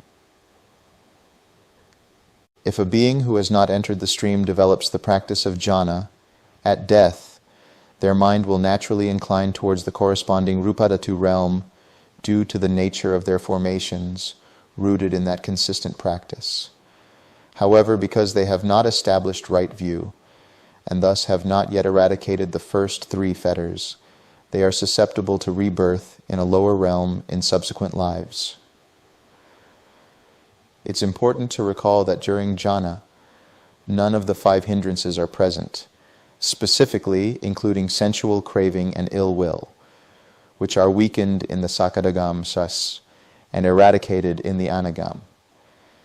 If an Aryasavako or noble disciple, who can be a Sotapanna or Sakadagamiyu, consistently inclines their mind towards jhana throughout their lifetime, the formations strengthened by this persistent abiding in jhana allow the mind to naturally incline towards a jhana state at the time of death. Because none of the 5 fetters are present in the mind at that moment, they are destined for a realm associated with that jhana and not subject to rebirth in any lower realm. They will attain arahantship in that new existence and ultimately enter parinibbana.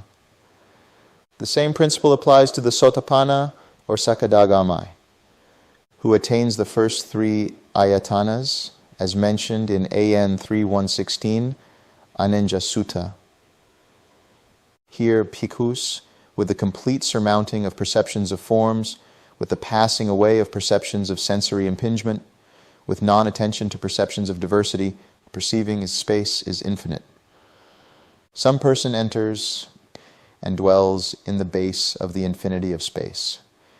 He relishes it, desires it, and finds satisfaction in it. If he is firm in it, focused on it, often dwells in it, and has not lost it when he dies, he is reborn in companionship with the devas of the base of the infinity of space. The lifespan of the devas of the base of the infinity of space is 20,000 eons. The worldling remains there all his life, and when he has completed the entire lifespan of those devas, he goes to hell, to the animal realm, or to the sphere of afflicted spirits. But the Blessed One's disciple remains there all his life, and when he has completed the entire lifespan of those devas, he attains final nibbana in that very same state of existence. This is the distinction, the disparity, the difference between the instructed noble disciple and the uninstructed worldling. That is when there is future destination and rebirth. Regarding the state of neither perception nor non-perception, the Buddha discusses the outcomes for those who attain this state and engage in its practice without having attained stream entry, as well as for those who have abandoned the 5 lower fetters, as mentioned in AN 4.171, the Setana Sutta. Here, Sariputta, some person has not abandoned the lower fetters. In this very life, he enters and dwells in the base of neither perception nor non-perception. He relishes it, desires it, and finds satisfaction in it. If he is firm in it, focused on it, often dwells in it, and has not lost it when he dies, he is reborn in companionship with the devas, in the base of neither perception nor non-perception. When he passes away from there, he is a returner who comes back to this state of being. But some other person here has abandoned the lower fetters. In this very life, he enters and dwells in the base of neither perception nor non-perception. He relishes it, desires it, and finds satisfaction in it. If he is firm in it, focused on it, often dwells in it, and has not lost it when he dies, he is reborn in companionship with the devas in the base of neither perception nor non-perception.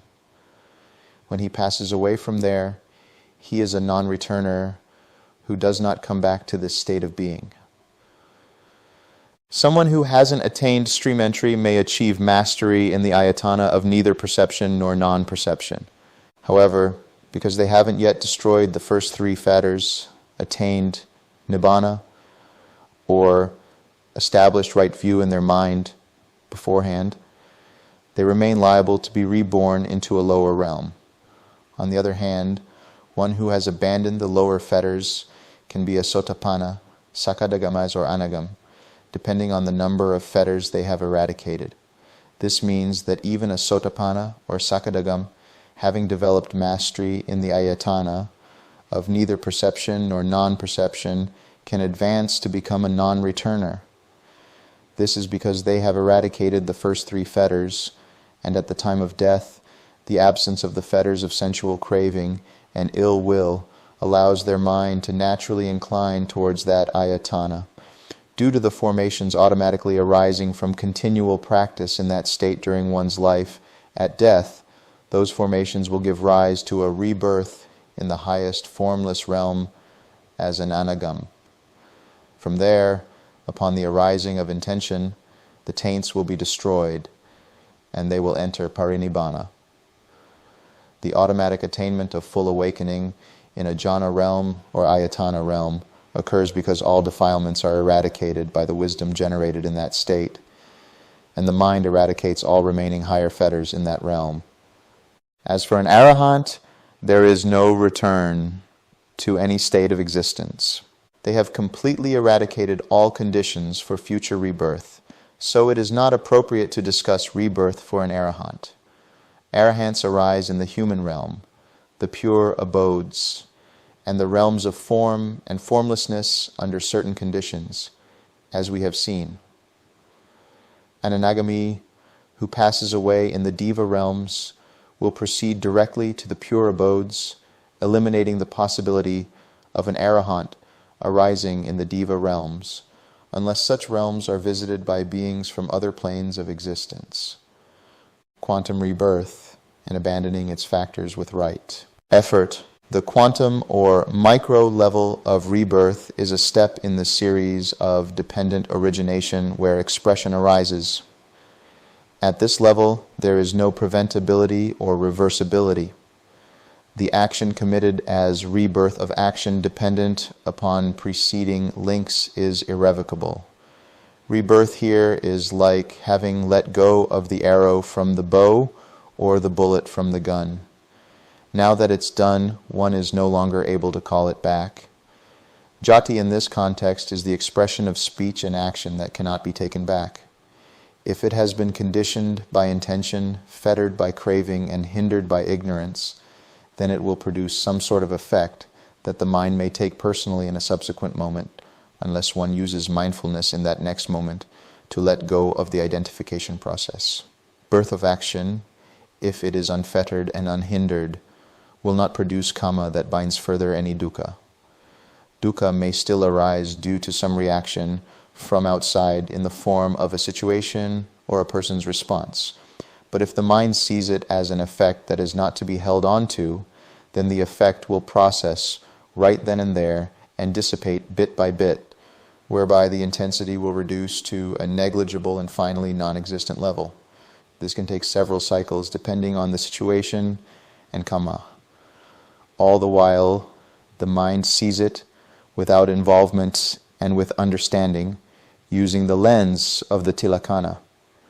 Say you are at a meeting with a colleague and you notice they are not exactly in a good mood based on their facial expressions and mannerisms.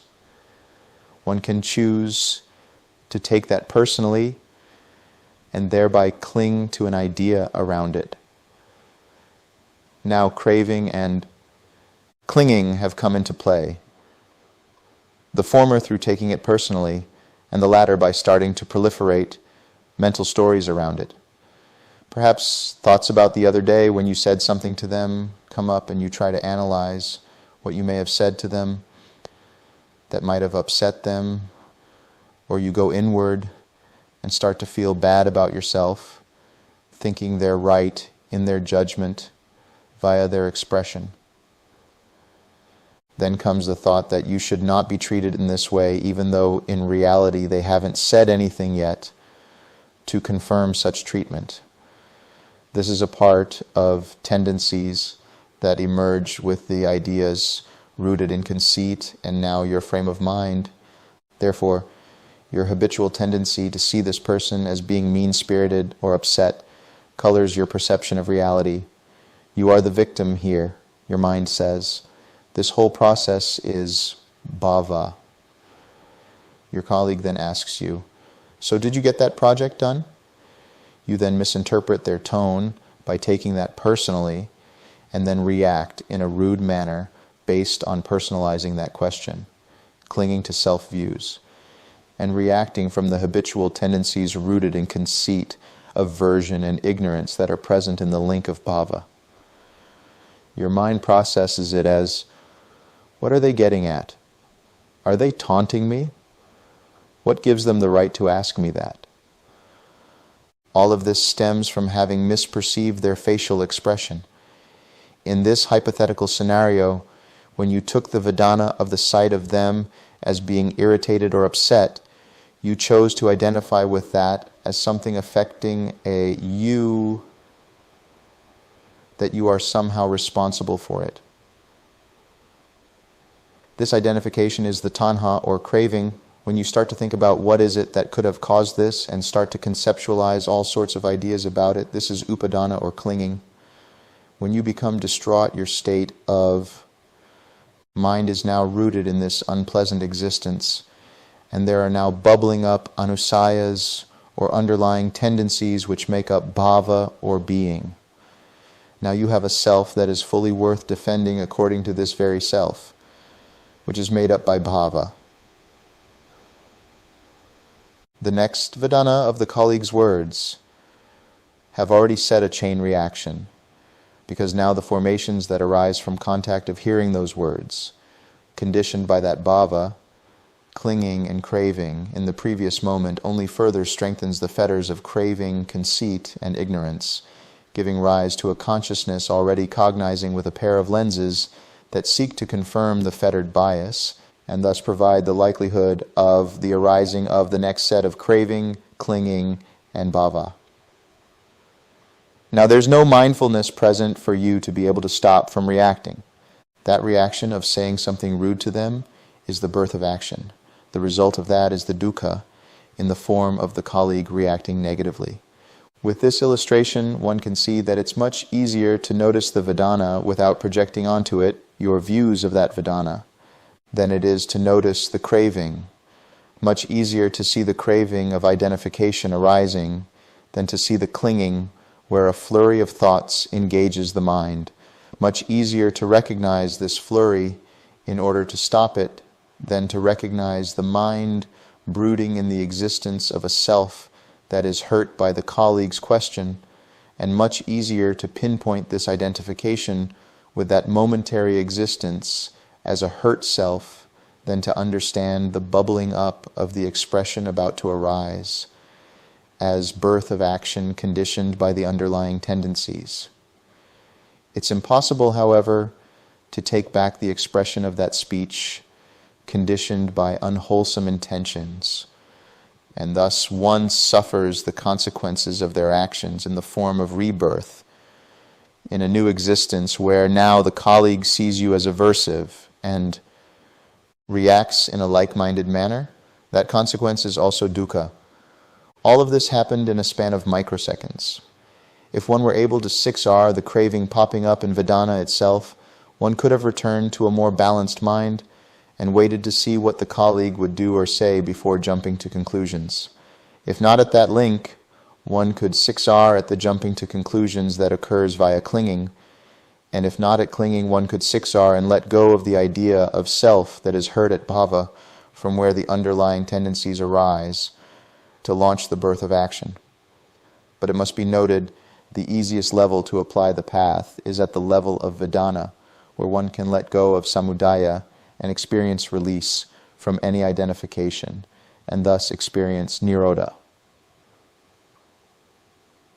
Perhaps then, drawing out this scenario further, if one didn't take the colleague's expression personally and just let go of any mental identification or aversion present in mind from that expression, then one could clarify the mind so that it doesn't color what the colleague would say. In fact, if one 6R'd to where one imbues mind with loving kindness, compassion, or equanimity, and just listens to the question, one could then answer in a reasonable manner and then ask the colleague how they are doing. This prompt may lead the colleague into pouring out their feelings about something and thus confiding in you, which would have never happened had one reacted rudely in the previous scenario. Perhaps they had felt uncomfortable in their own emotional pain and were looking for a way to start a conversation and seek your advice. Thus, this provides one with an opportunity to be generous with expressing empathy, compassion, and loving kindness to the colleague's situation. This is just a scenario involving a colleague. What about one's close friends and family members? More often than not, the tendency is to see those close to one in a certain light, which influences the formations to identify with that view, to thus give rise to consciousness or cognition tainted by that view, thereby conditioning the factors of Dhamma. This causes the mind to go on autopilot and not use mindfulness or the 6R process to see how mind takes that view of a friend or family member personally and clings to ideas about them, then congeals those proliferation of views into bhava as a certain identity. For example, in front of a certain friend, the bhava or habitual tendencies that create an identity around what one thinks of themselves in relation to that friend may be an identity of an advisor or confidant, whereas in the case of another friend, the bhava is in existence as someone who looks up to that other friend as their protege. This can apply to various family members as well. For this reason, one's birth of actions are different depending on who may be in the room, the context, and the views building up from the clinging to the bhava. That is why it's important to notice with mindfulness and be aware of when identification, craving, ignorance, or aversion arises, and immediately let go of it via the process of the 6 R's.